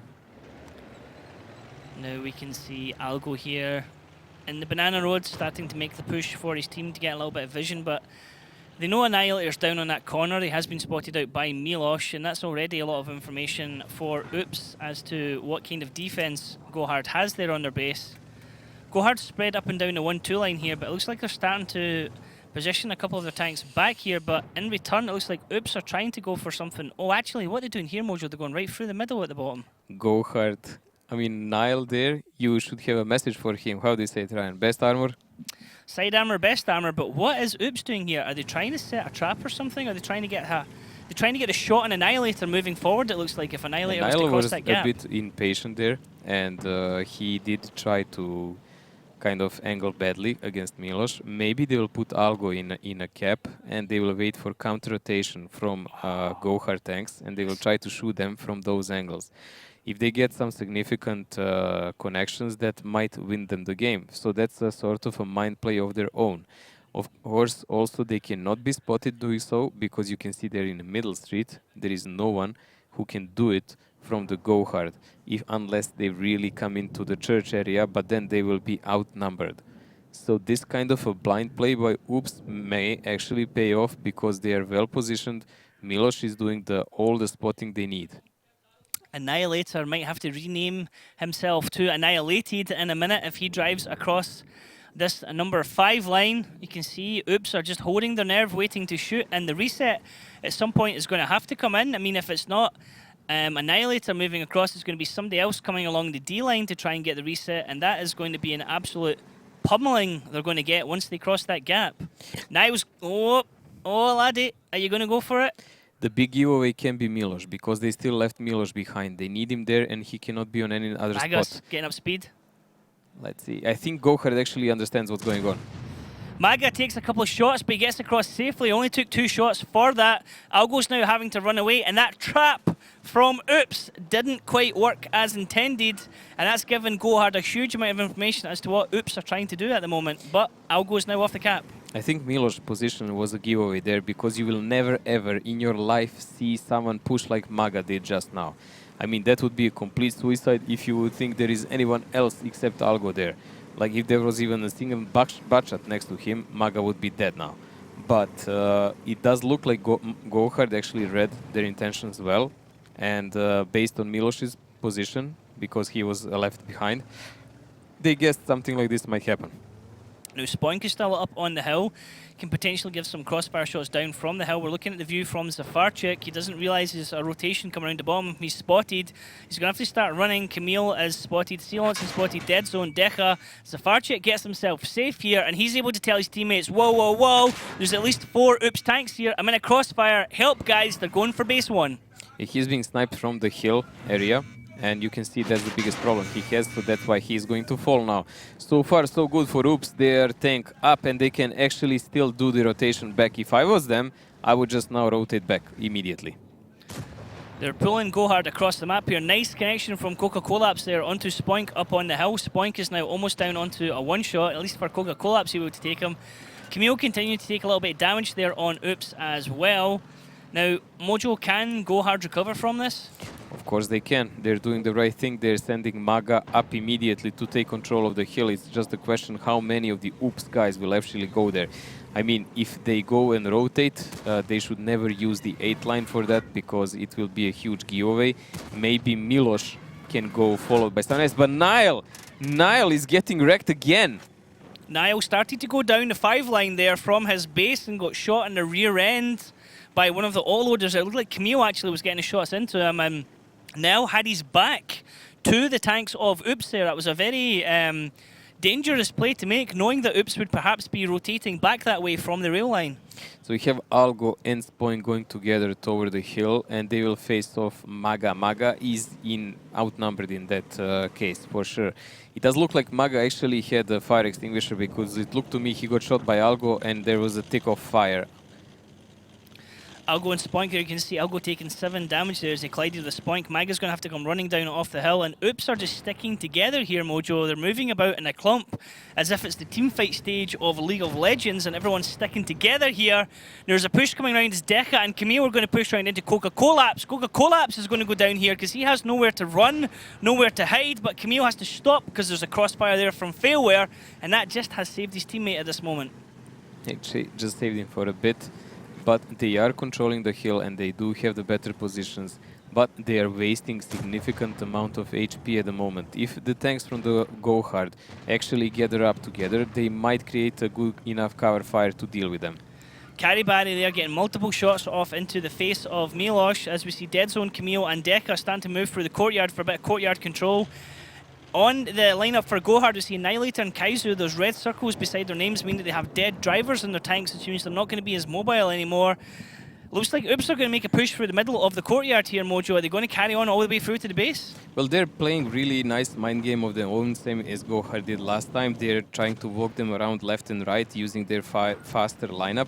So Nile will be definitely the first guy on their chopping board, and I don't think actually Gohard can do anything about it because they are not even close.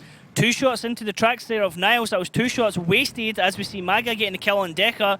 Dead Zone's actually able to pick up the kill on Annihilator, and that shooting from Oops wasn't actually on point, and that might punish them later on. It's still doable here by Gohard, but Oops have that extra gun in the game here, and that could be really telling in this team fight. Yeah, but look at the amount of HP on Gohard's side. Now the only problem for Gohard, it's actually on wrong tank. It's on Coca-Collapse, the tier 9 TD. So that's the problem they have, but look at this. Failware is now flanking them through the lower line. He does have enough HP to deal with them. He does have enough HP to make a huge pressure on them, and it's gonna be a problem for Oops.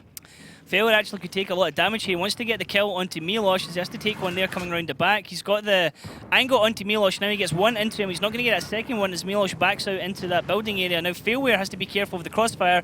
As Caribari, Maga and Coca-Collapse go around the top side at the moment. Failware does get a kill on Milos.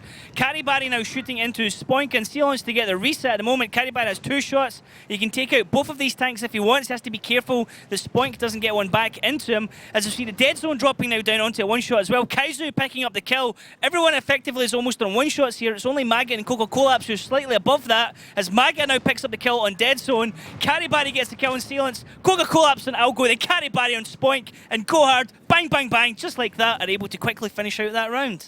It was the round of oops, I would say, but Gohard actually outplayed them by player to player.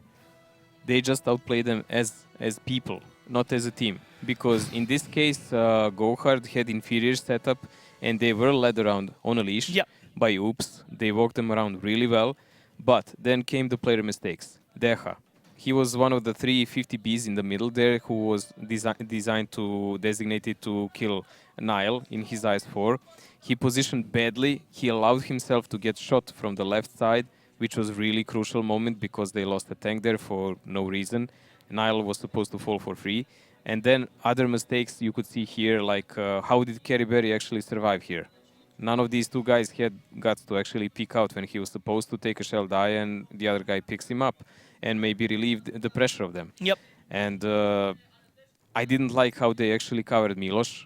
Miloš reacted well. He pulled back immediately, but it was just not enough. Caribari actually managed to cross the road and kill him. Like, that's nonsense.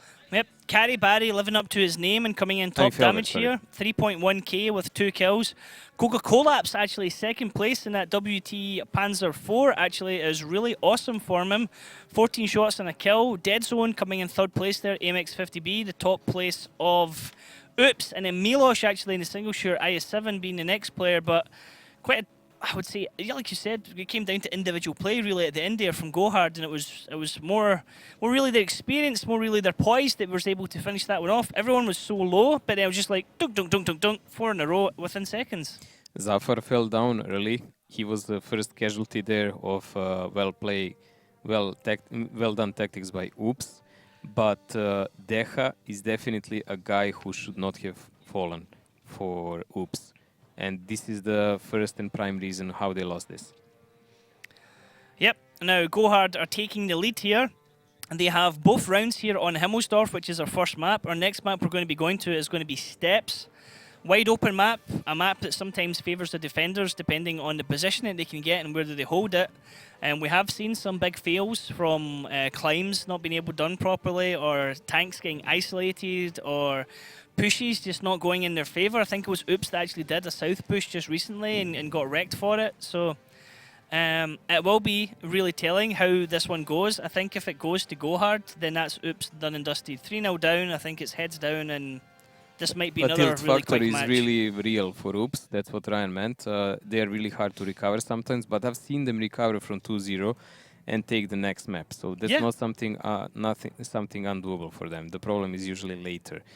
They have one of the most unfortunate players. I mean, oops, on this map, Spoink is probably the most shot guy by RT I ever seen.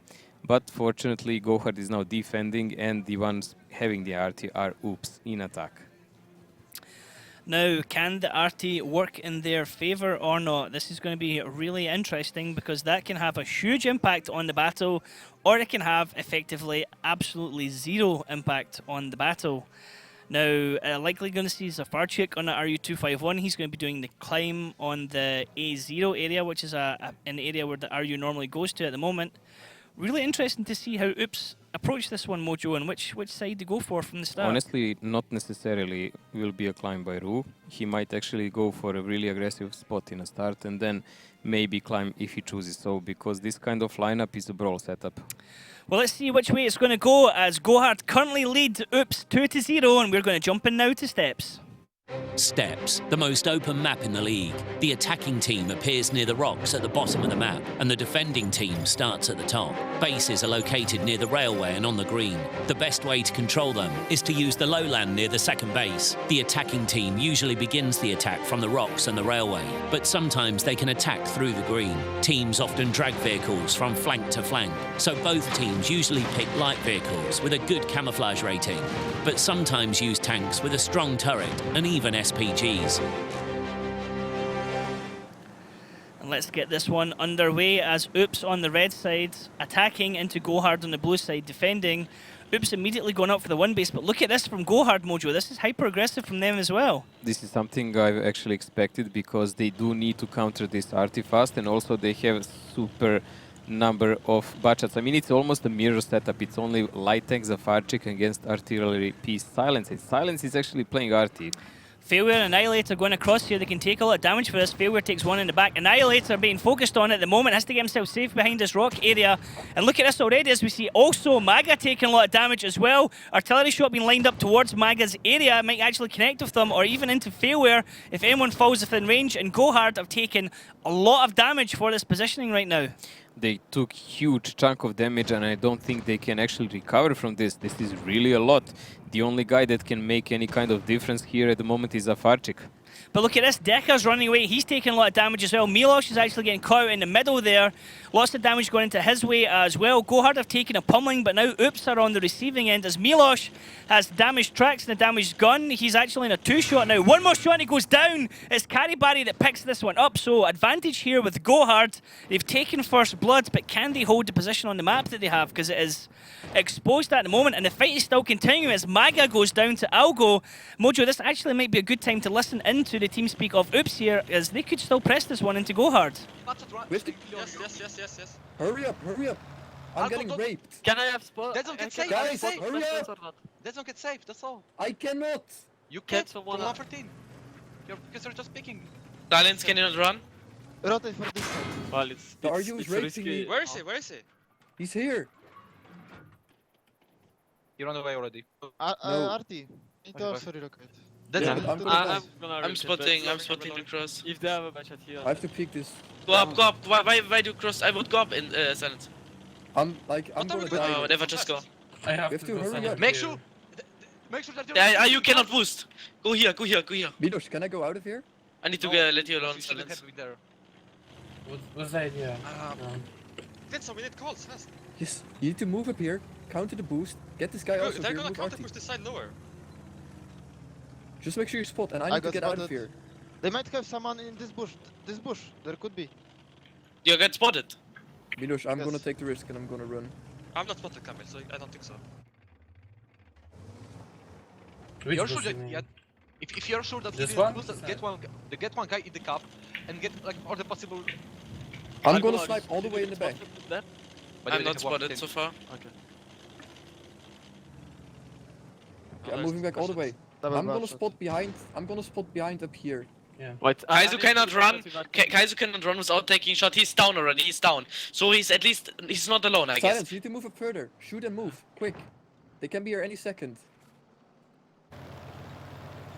Just shoot, man, and get in position. Can we not rape Kaizu? Like if we go here, one guy Yeah. cap. Listen, he can go safe there. There's like a hold down. He can go. I'm a one shot. I cannot see it. I'm all the way in the back. Is One he shot? locked down there? Yes. I am. Kaizu. back there is here. 6 minutes. Kaisu could go all the red line. Okay, Okay, take this so- down. We need one budget. cap. I'll go down. Who's the most? What's the HPs of those badges there? I'm full. I will join. Very what's HP? Where should I go? Should I go at the? Just go at the hold down. I'm loaded and aiming to B7 around this. I'm only spotting this north. I cannot spot this south. It's too risky. This guy I'll should go spot up. this. Yeah, We I need to spot on this. Should I go up on the hold on or what? We're not spotting in front of the camp now. I'm going up to the hold on. I never played this position. I think we need Bachat there. Instead, like. He'll make get sure that raped. He'll 114 get raped. They take map control and they rape him. Yeah, but 114 can just play there. And try to decap there. Oh, hold on. We have I RT. can rape him. Are you sure? I can rape the We have Kaizu. RT. here. Are they going lower? Wait. The Kaiser. I can shoot Just him. Kaiser. he should receive one shell from me. I didn't know the position. Actually, can't we go for Kaiser, pick there and go back? He We will have get 3 guys with covered HP. by the You would have guys to up push there. lower. They You have- have it's, cover. it's the perfect timing to push lower with 3 bad jets. They're going behind. Can we push lower? Can we push lower with 3 bad jets? Can you move with all of 3 of you? Push this. Point, Can we you? have to go. But they have fucking tanks there, man. They're not gonna rotate with everything. I need to run out of the hold on. 113 is one shot now. Can Nice. anyone Nice. punish him when he's trying Kaiser to is pick? speaking. That's an issue. Oh, I'm spotted here. Yes, That's very safe. I got spotted. Fellwar shot. I cannot peek anymore. I can even shoot Fairer. I'm reloading. Kaiser's about to run. 4 minutes 30.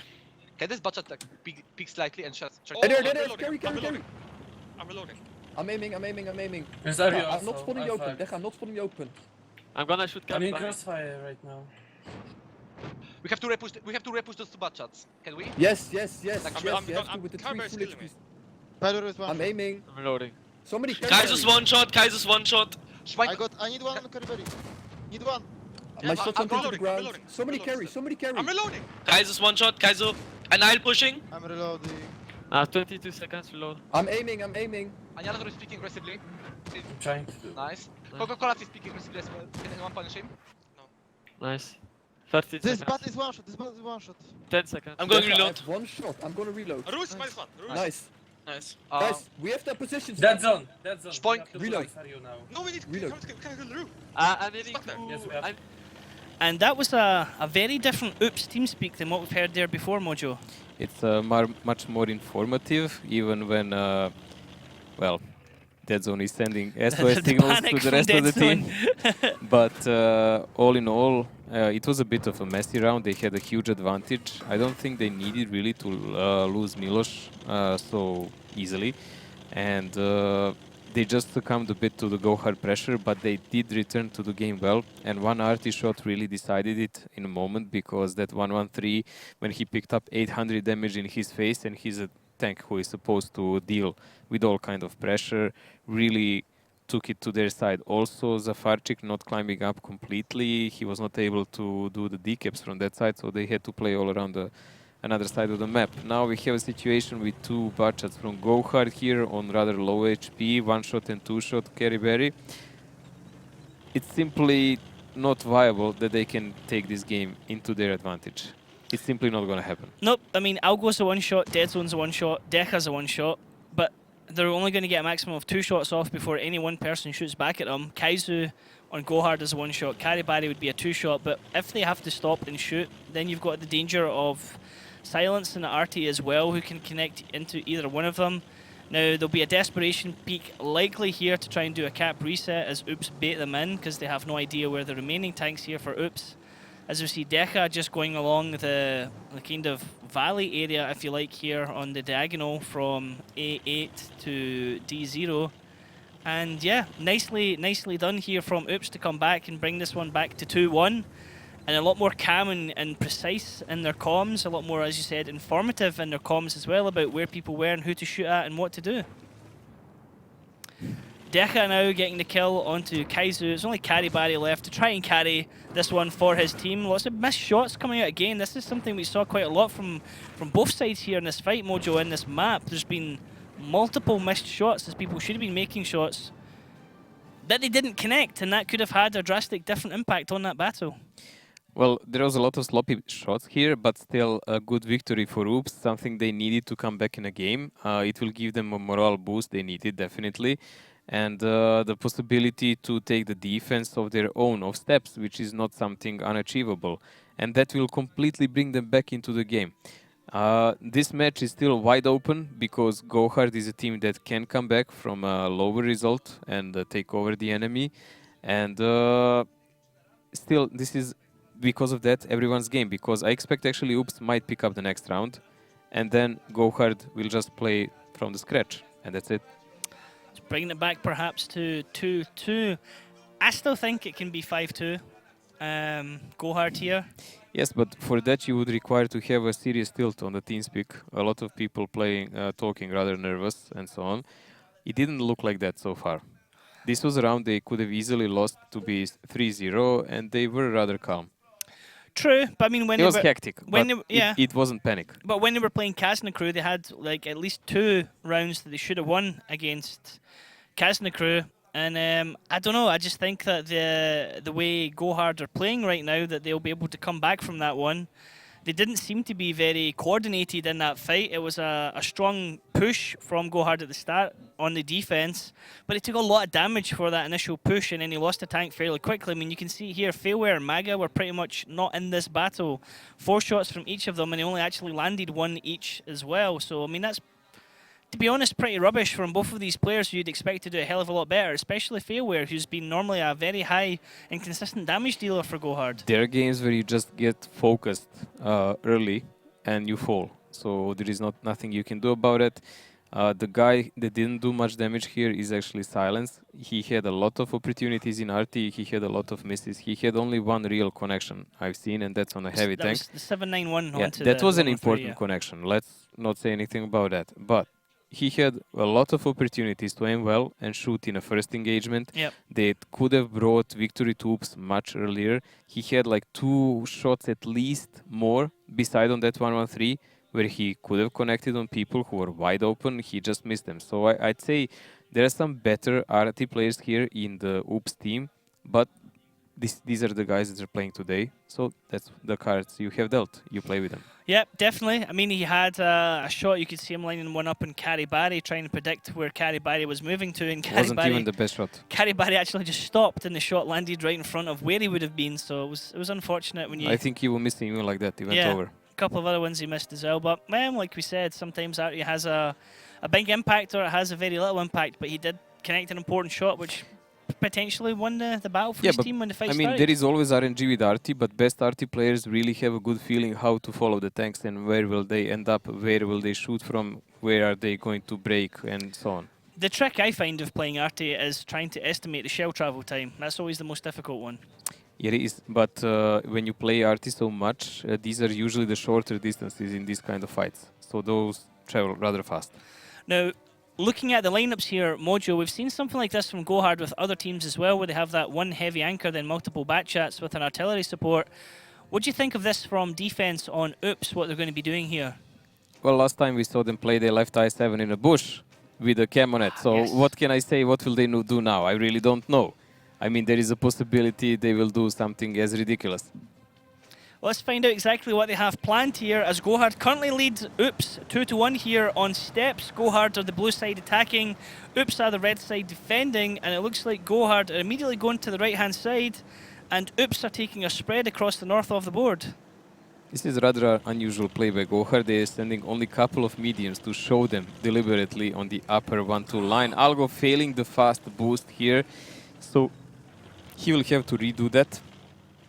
That might actually cost them because these guys are approaching. If he doesn't climb on time and they manage to put a tank on the cap, Kranwagen is on another side of the map already.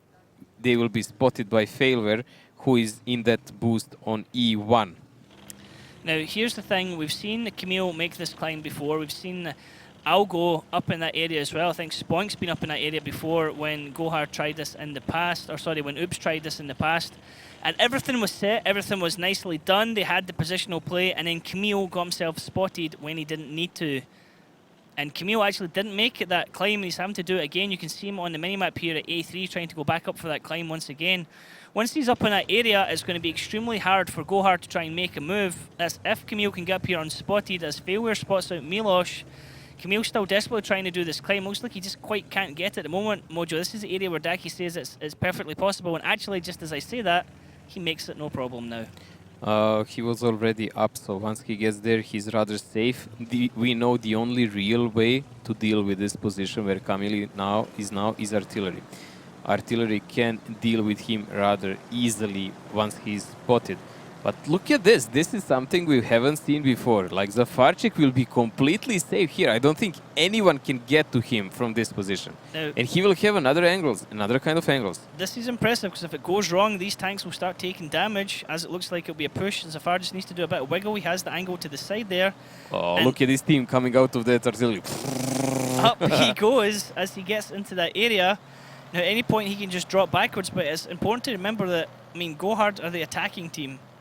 So running down the clock doesn't work for them. Yes, but this is still really good for them, because now they can abandon that RT piece and rotate left and right, not caring what's going to happen, because even if RT gets spotted, who will shoot him? Unless there is some really peculiar angle, maybe somewhere from the K line, I don't think you can really shoot it. I think the last time we tried to see a train like that happen and go extremely wrong was actually on this map, and it was the Wild Bunch trying to go for an old school train push on the right-hand side of the map where Algo is at the moment, and they completely messed it up, and multiple tanks lost about a quarter of the HP before the match had even really started between them. For me, it's most interesting to see, does he even have a range to shoot the tanks on the other side, because by the looks of it, he actually doesn't. He does. I mean, that's him aiming at Milosh right now. Connection? Oh, Milos! Unbelievable. He's now thinking to himself, where the feck did that come from? How did I get hit? Where the heck is artillery? I have an idea. He has a rather good perceptive because he can see the arrow, don't forget Yeah, where it comes the from. hit indicator. But that tells him that he needs to get the F out of there immediately. That was punishing. And if he can actually get range over to Camille as well, if Gohard can spot out anybody else just hanging around and sitting still. Zafarchik's just coming off reload now, and I hope for Oops' sake that nobody stays still for long enough, because Goga Collapse is going to be the first one to push over here, and the rest of Gohard are now coming up en masse, and we could get a massive fight here in just a second. Goga Collapse goes over, takes the first one.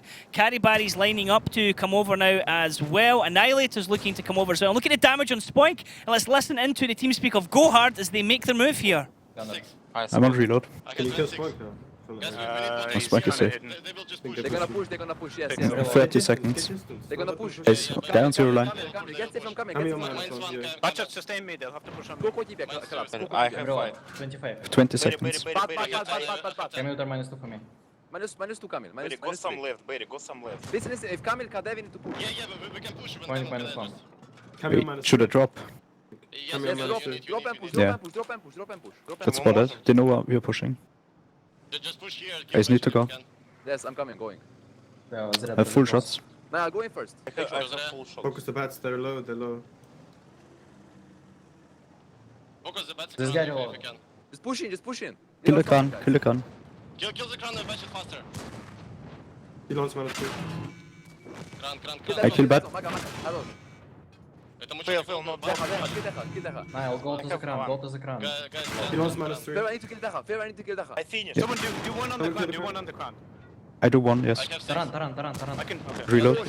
Go to side. Camille minus 3. I will push on Silence, I will push on Camille minus 4. One shell now, one shell. Yes, Camille KD.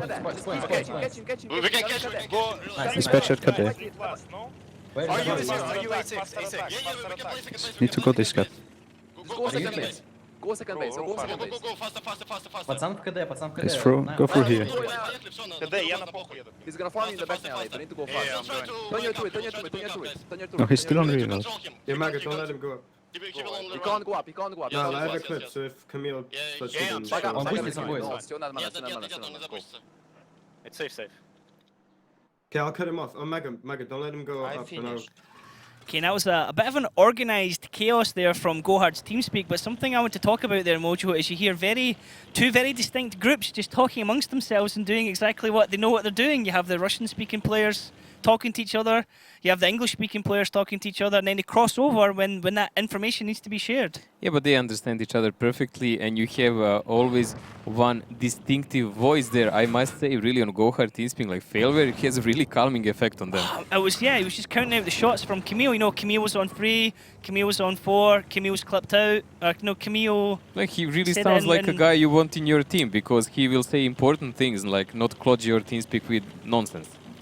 It was chaotic though from Gohard with their TeamSpeak, but I mean it obviously works for them. They still were able to get that push nicely done. I mean that opening shot there from Zafarchik kind of forced Oops into having to make a move, and Gohard were like, okay, we can press, and you could see the range that the artillery had as well. He could pump shots all the way down over onto the other side of the rails. Almost complete map coverage. I think at one point he was actually aiming onto the hill where Camille was. And right now he's just trying to get these shots on the tanks moving across here. Lucky as hell if he does manage to get one here. He's going to try and go for Camille. Oh, will he get it? He shoots, he lets it fly. Oh, splash damage. Then Annihilator finishes off the kill there. So 3-1 from Gohard. And that was nice from Gohard on that one. Very, very nicely done. It was again a very interesting game. We've seen some rather interesting plays from Himmelsdorf, and now on Steps. Good mind plays by both teams, good executions also. So something really, I mean, I've been looking forward to a match and expected a big clash. But this is even better than expected, honestly. TeamSpeak also didn't disappoint us in a way. TeamSpeak always fun. I always love TeamSpeak, to be honest. We're getting some. That's one of the best things about TeamSpeak is just listening to the panic. I think in Dead Zone's voice was quite amusing for me. It was the best moment to tune in. That's definitely. And then the whole point of when he was so scared about moving away, but he had no idea that no tanks were near him at the time. You know, there's that whole not knowing.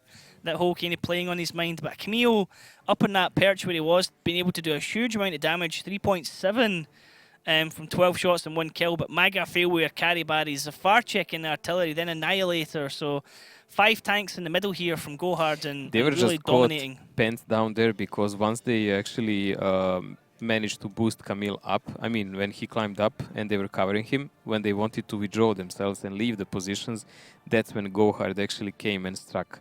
So that was the worst timing that could happen for Oops, and there was really nothing else they could do better. I mean, maybe a couple of shots here and there, but it was Gohard's dominance at that moment. Yep, it was quite a decisive one as well. It looked like they wanted to just kind of get that one knocked out the way quickly. Now we're going to be moving into map number 3, which is going to be Mines. So this is going to be I mean, Gohard could win it here. They could take both rounds and that'll be it, done and dusted. There is always a possibility. This is not a map that you can say Oops is the best in. They've been trying quite a lot of things, from the classic defenses to the pincer attacks on the middle and so on, but always they were doing some mistakes. Even in the last game I watched, when they came super close to winning, couple of seconds of, I don't know, not best coordination between the players, and Claude TeamSpeak lost them the round, and Haiba survived on 1 shot in his Ice 4. Yeah, that one, it was Oops versus Gohard. Camille had some vital points shots he needed to take. He missed the last one, and then the TeamSpeak kind of descended into not so helpful encouragement from each other.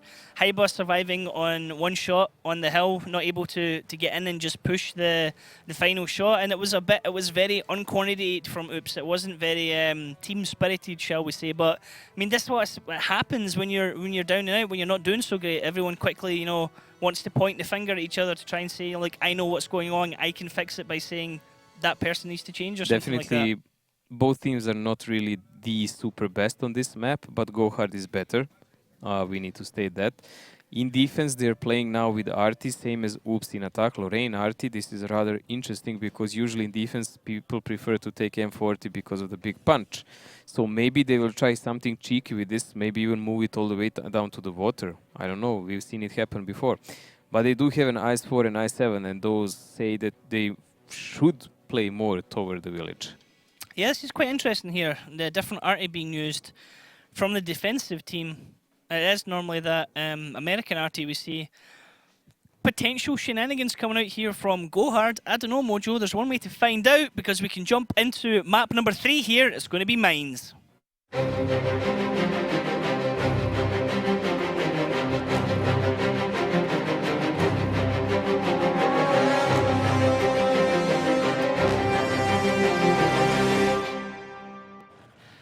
Now, here we go. It's Oops on the red side attacking, and it is going to be Gohard on the blue side defending. And you know what, Mojo? I think this is going to be 2-0 Gohard on this map. Well, for the Oops sake, let's hope it doesn't really happen. They're aggressively pressing toward the middle. This is something also we often saw, because they do need that kind of dominance when they play with Arty, so they can enforce themselves in the future. But Gohard is actually sending a couple of aggressive mediums toward the village side, so they want to prevent anyone flanking them. Spoink might actually enter right to the Ntuche, but he saw failure on time, so he will survive that moment. Failure looked like he was trying to do the reverse climb there, Mojo, on the right-hand side of the hill. One of the most difficult climbs I think it is for people to do. Had he got that position, that could have been a really, really strong start there for Gohard.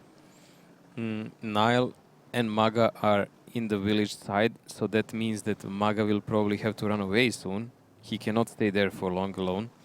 They already positioned the Arty in K4 and Coca-Cola in front of him, so I'm wondering, will Zafarczyk in some moment of the battle try to go on K2 position behind the rock? Spoink trying to get the climb here on the back side of the map. Didn't make it. That's something unusual there for Spoink as he breaks his tracks in doing so. Camille taking a peek over here in the middle of the map, looking across to Karibari's area. Coca-Cola just sitting below him. Now we see Milos here on the right-hand side of the map at C9 with Spoink behind him. Milos actually just shooting across to the left-hand side there as Spoink now looks to make this climb nice and easy. Very well done second time round. The point is only, in this entire game, why is Maga in the village? this is the only important thing that will decide a victor, because if Gohard loses him without doing anything significant, they will lose a game. My thinking is, because often that position was used by, I remember, Navi, you can spot a guy going toward the climb and then he can do the clip and other guys can shoot. He's fairly safe there unless someone actually drives close enough toward him. Milos taking a shot there and he's 1-1-3 there, 6-9-8. That's came all the way downtown from Kaizu, all the way back in his base at J7. Very nicely done as Milos was spotted. And Sealance is coming over to this corner as well, Mojo. Took another shell, 278. That's a rather small roll, but that was probably a splash from Artie. And oof, this blind is shot. Actually paying off for sure. It's not blind shot. No, Milos was unspotted. He knew where Milos was, but he went unspotted as he shot, and it was still a good connection because he had no idea of the angle of Milos was in. Oh, Milos is not going to be happy about this. He's already more or less on one shot for Kaizu or for Artie. Artie can now try to fend him off toward the bushes. Now he knows there is someone close spotting him all the time. Wondering if Safarchik is aiming in that way right now. Let's see. It actually looks like he is aiming across into that direction as we're looking from his point of view. Yep, he's aiming straight towards He's aiming Milos. toward Milos area. Yep. Will he let it fly? I mean, is he going to do a blind shot or not? Milos is shooting. He's lucky he's not getting spotted for that. He's trying to locate who is spotting him and for where. For me, it would be interesting to see what is Silence actually aiming with his RT. Is he trying to locate Grille, or he's maybe trying to counter the RT? That is actually interesting. So the point of view of Silence, where's he looking at? Was he aiming across to where he thinks Zafarchik's going to be? And if he counters him, I mean, Silence is fired at the moment. But he doesn't seem to be... Nope, he's not aiming in that direction. He's aiming straight ahead. Perhaps he's trying to get a connection onto the Grilla. He's watching for Kaizu. Maga is spotted. He's taking a hit there, Mojo. That could be very dangerous for him. Oh, of course, but it doesn't look like there is enough tanks there who are trying to shoot at him, and even Milos. Oh, Milos didn't shoot, but Silence Artie tried to get a shot at him there. But Maga gets away from that area, only taking one shot. Now he's on a reload. I was going to say, is it predictable that he's going to be in that bush, Mojo? It's very predictable because he's still spotted, so he should really butt out from there immediately if he wants to stay alive, because Artie can connect him there. Artie is now off a reload just in a second, and where he's going to let fly with another blind shell or not, and he's going to hold on to it. Milos gets a connection into there, an Annihilator, doesn't do any damage, but does wreck his viewport, which is going to affect his vision and detectability for just a couple of moments until it gets fixed down to yellow status. And Milos continues to shoot another one at Annihilator. Zafarchik is taken out by Silence. Blind fire there, as predicted, Mojo. Artie 101. When the enemy team thinks they know where you are, they know where you are. Well, it would help to Zafar if he actually was moving with his Artie after shots. That's kind of basic one-on-one when you play Artie, but if you don't, that's what you get and you deserve. This gives quite an opening actually for Oops, because yes, they lost quite a lot of HP on Milos, but they can use this situation in their advantage now. Once they push Nile backwards, they will actually be able to dominate the hill. And then Gohard having no RT will definitely not help them, because they could just use it to move it away and decap with it if needed and shoot them while they're climbing or whatnot. But like this, it's all about the tanks. I mean, we talked about this before, Mojo, when it was Kazna Crew versus Gunrunners, and you said that it's very predictable for where Artie can be when Danny got the blind shot onto, I think it was Diplomat in his artillery. But that was a blind shot. This was Dead Zone messed up the climb, which then messed up for Spoink. That is not good. They're both detected there by Annihilator, and that's a huge amount of information there for Gohard. Can you imagine now if they had an RT to shoot them? And they're now stuck in that area as well. Oh, they can back off and safely, but Niall missed the shot. But it is a lot of information from Oops there into Gohard, so Gohard know that Oops are trying to send two tanks up in that area. It's that, and it's a lot of lost time. It's a lot of nervousness in the team because of it, because they have to redo it and waste a significant amount of time. I was going to say, I wonder if they swap now so that Spoink goes first. It looks like that's what's going to happen. The Spoink's going to take it first, then Dead Zone. Actually, Dead Zone's moving away completely from the area. Milos is on one shot for anyone and anything, and he has a dead commander in addition. Ow, Milos.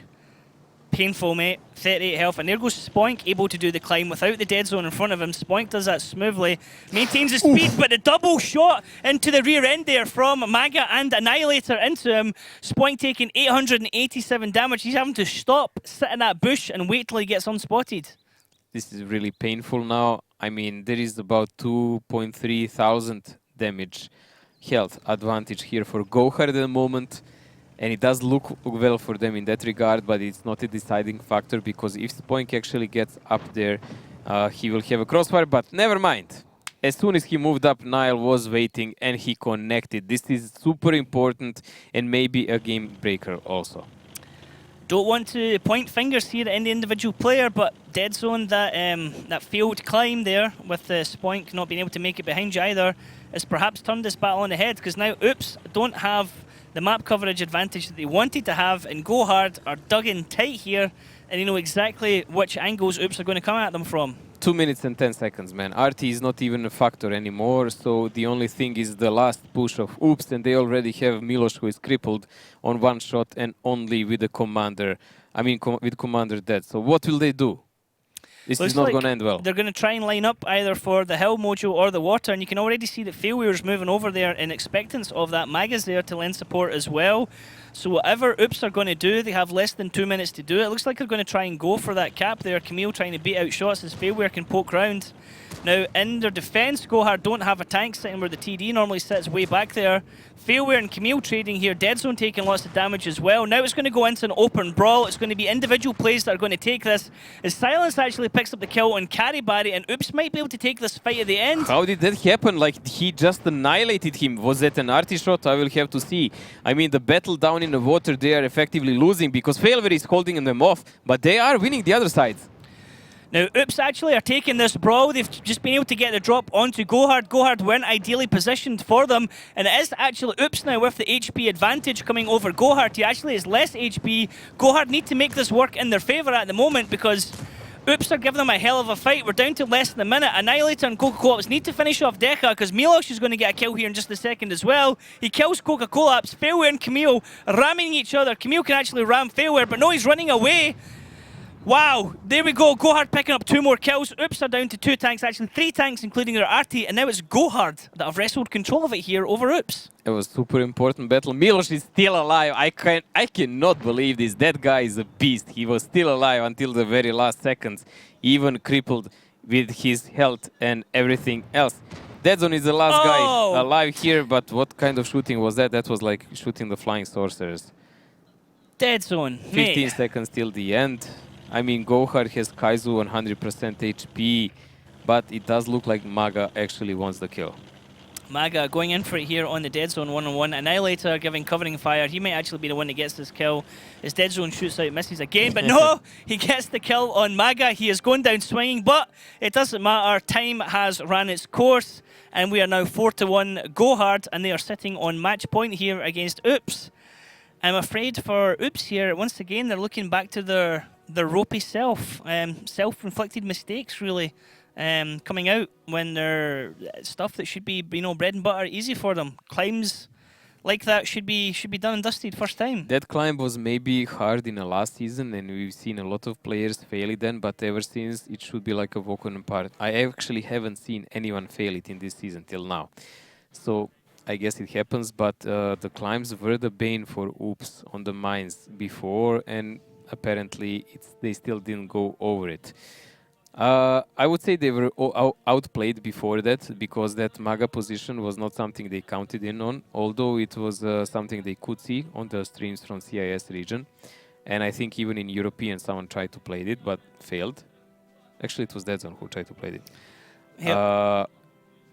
They lost humongous amount of HP on crucial player, Milos, but they did get some info, they did get positions, they did have a chance to do something right about it. They just blew it.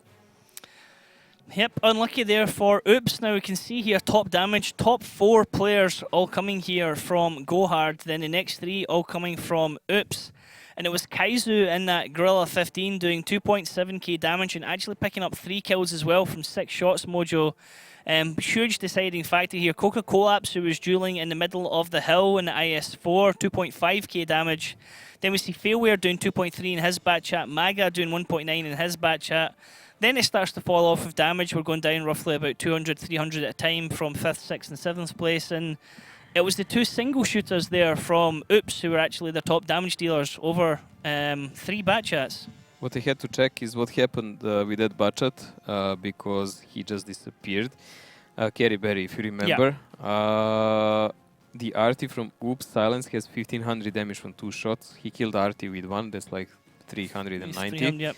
So everything else was done on him, like 1200 damage was done on Kerry Berry. So Kerry Berry was in that bottom left-hand corner covering the 1-2 line. That almost changed the game. So I'm guessing he peeked, took a shot, and then was wrecked by artillery, and that could have really influenced the battle there. That whole fight that then brought Oops back into it, and then Oops were on top for a while. As we said, as the fight started, it was going to come down to the individual skills with the shots, and again, things like missed shots, target priority.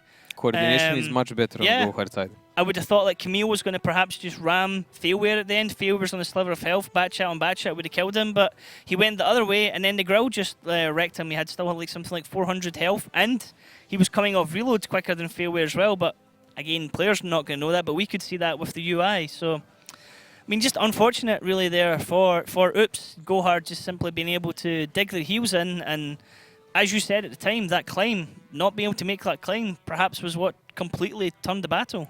Well, Oops will now have to go on defensive side of mines. This is not one of their best roles, honestly. Here they have around 20% there.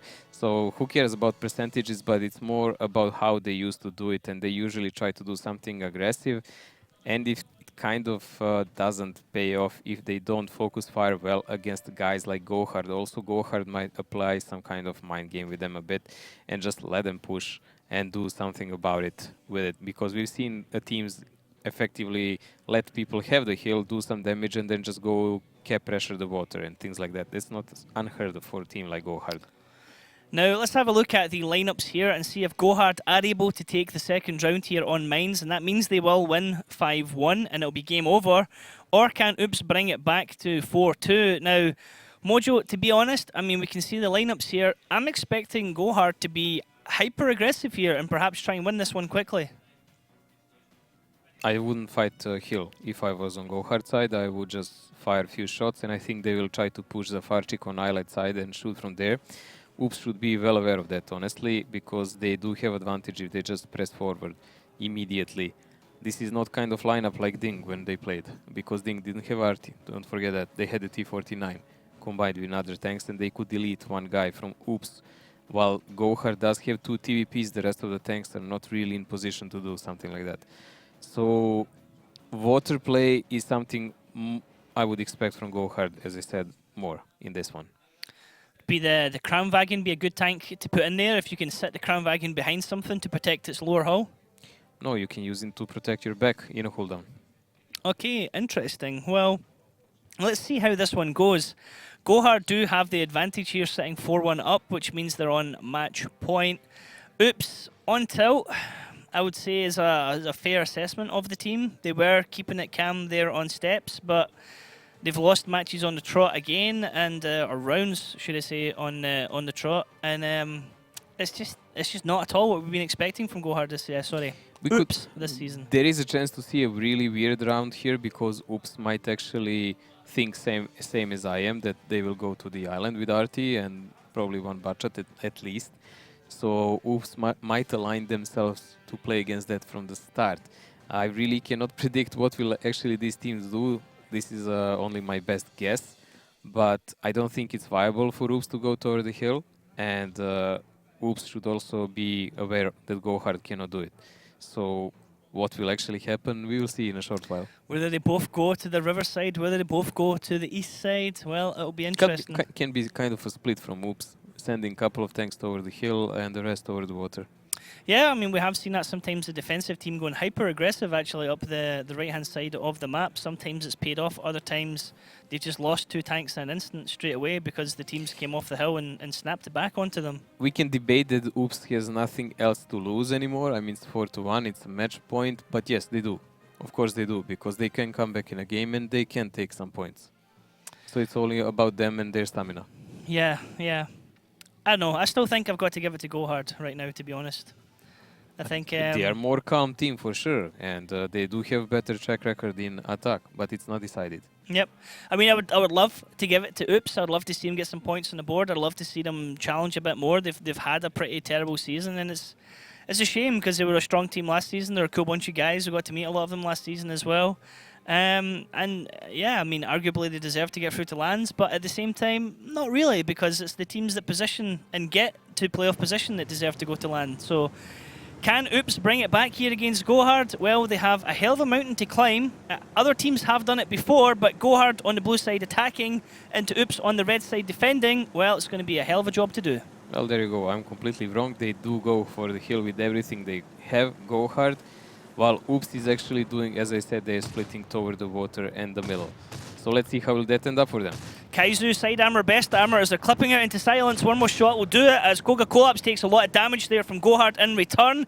Now, Gohard have the hill. What can they do with it? HP advantage still sitting here on Oops, but Gohard have actually done more damage to the tanks of Oops than they've received. Yeah, don't forget they did have more tanks to do the damage than Oops. Now we will see what will happen with Camille and Algo pushing them from the back. This is something like we've seen before. I think Kazna played something like this in one moment. And it's going to be crucial in what moment will Camille actually get spotted, because Kaizu is already spotting that area. Camille gets spotted, Algo gets spotted, Annihilator gets a shot into Camille there and is having to turn and face them as they're both going to clip out into him. Camille now backs off because he's taking a lot of damage. Big deflection coming off the top of his gun as Caribari is shooting into the 3 heavies pushing here into the middle. Maga and Fairway want to come around and try and clip into someone, take them out of the battle. Artillery is still a factor here as well. Zafarchik's just going to come off reload and he's going to fire one into the area where the 3 heavies are fighting as Failware's pushing over. Now wait a minute, that's your own teammates you're aiming at here. Failware is shooting at the dead zone. He manages to get the kill here on. Look at this, the HP of Oops is falling. They've already lost a tank. Gohard still have all their guns available. Koga Collapse gets the kill on Milosh. Annihilator gets the kill on Deka. And this is it done and dusted. Gohard are going to take this one 5-1 and Oops do not stand a chance to survive this any longer. After the Oops stopped, it was predictable what's going to happen. Once Gohard knows they're split up, they're just going to mess up the tanks and go and YOLO on the side where Oops is with a lower number of the guns. This is now only a technicality. How will it end? I mean, how many guys will survive? Spoink is being focused here at the moment as silence goes down. Failware getting the kill there. Spoink is just a done deal here at the moment. Kaizu picking up that kill. Gohard win the map, win the round, and win the match 5-1. And that's another double whammy from Thursday and Sunday. 2 extremely quick matches, Mojo. Both of them 5-1 and 5-0. It's been quite an annihilation today and also on Friday. Well, good for me because I can rest a bit after the weekend. Yes, but now. Okay, but saying the 5-0 was Thursday, not Friday. Really? Yeah, because it was when you and Daki were casting. Okay, but still, here not so good for Oops because losing 5-1 for them is not really great morale boost. I don't know why Insane and Melan didn't play. But I hope we will see them maybe next week in some of the matches, because you do have to have stamina and you must be able to recover from all the defeats, because the playoff will come and that will be their ultimate chance to actually come to the season finals. Well, this was the best possible results really for Gohard and for Ding this evening. They both maintain first and second place in the league, and they're actually able to step a little bit ahead here of Kazna Crew.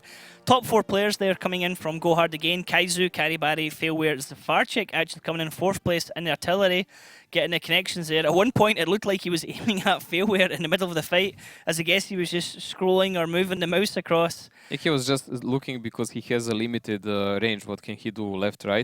So he was waiting for the budget to come, and he actually connected, if you watch later, and in the back directly, Algo, and split him in half, more or less. But in the process, he can, of course, watch what's going on, and dictate to his players. Now, Failware getting 2 kills there during that melee. Annihilator picking up 3 kills, and he was in the 1-1-3. Now we see Silence in TVP, who was the last one surviving there for Oops. Actually, no, it was Spoink was the last one surviving. Silence went down right before him, but I mean, a rubbish game there for the Dead Zone, unfortunately. 1 shot, and then he was focused. They just couldn't get those heavy tanks to come round the hill in time, really. I guess they were being put off. They were being frightened in a way from that potential artillery shot, and also really important as well that Zafarchik didn't get himself spotted before he shot, because the back chats would have just gone and take him out. Usually on mines, Zafarchik would be the first to die. Like either like he was now countered by Silence in a previous game, or he would just get spotted in a start and die. I mean, he was even shot by Mouse in one game. Like Haiba just went around and shot him while he was trying to climb somewhere. Top damage, do you think? I think Kaizu actually did really, really well again. Let's see if perhaps he was top damage here on the post-match stats. Possibly Failware as well did a really good game, but nope. Kaizu there, 2.27 kills. He's actually turning into quite a monster here for Gohard. Yeah, but all of these 4 players from the Gohard that are on first 4 positions are rather well. You can see Kaizu, Kerry, Coca-Collapse and Failware all are doing decent there. But Kaizu actually definitely the best with 7 kills. Yep, very nicely done there from Gohard. A nice quick win, and following the first one against Isuba, sorry, Ding, Isuba was 5-0. Very quick Sunday evening. I hope there has been enough polls there for everyone participating in the quest. I'm sure there is. Second page post-match stats. Never really much to talk about here. It's players either playing scouts or just getting focused at the start, you know? Or just not playing the best. Yep, there's that as well.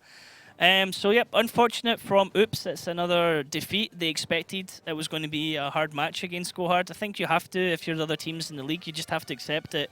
Kaznikru, Ding, or Gohard are going to be hard as hell. And if you get, you know, if you can get to tiebreaker, take it, but expect to potentially lose against these teams unless you've got some real smart plays. It's going to be interesting. I think in next week we'll have a match between Ding and Gohard. That's going to be rather... I can't wait to see that one, to be honest. Any of the top 3 playing against each other is going to be the most hyped ones.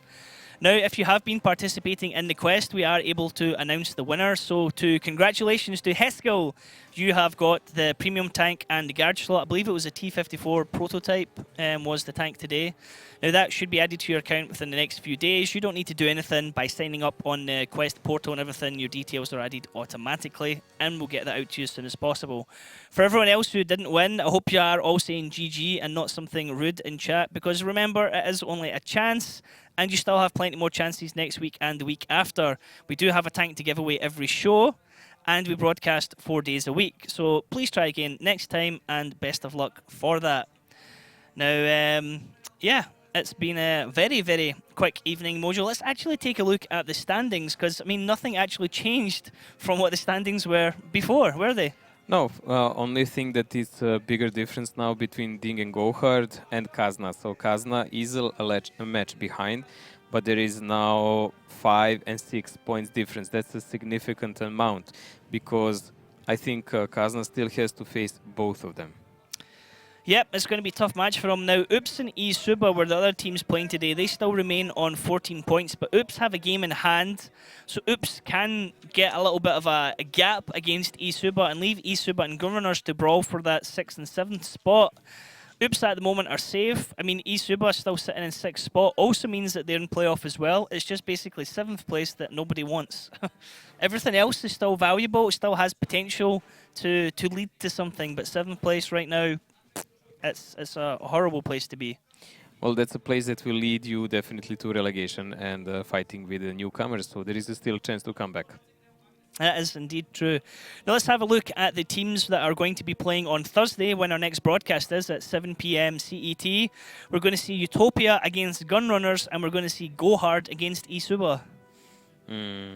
I mean, Utopia, Gunrunners need every possible point. We know that, but it's going to be super hard for them because they already blew their best chance against Esuba. So all the other teams are very difficult for them.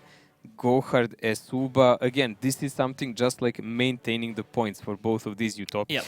Utopia and Gohard, who are really great favorites here. Yes, the Suba did beat Go Hard once. Yep, but I it mean, happened once. Utopia played off against the other Czech team, 6th place Isuba, and beat them 5-0 on Thursday, actually.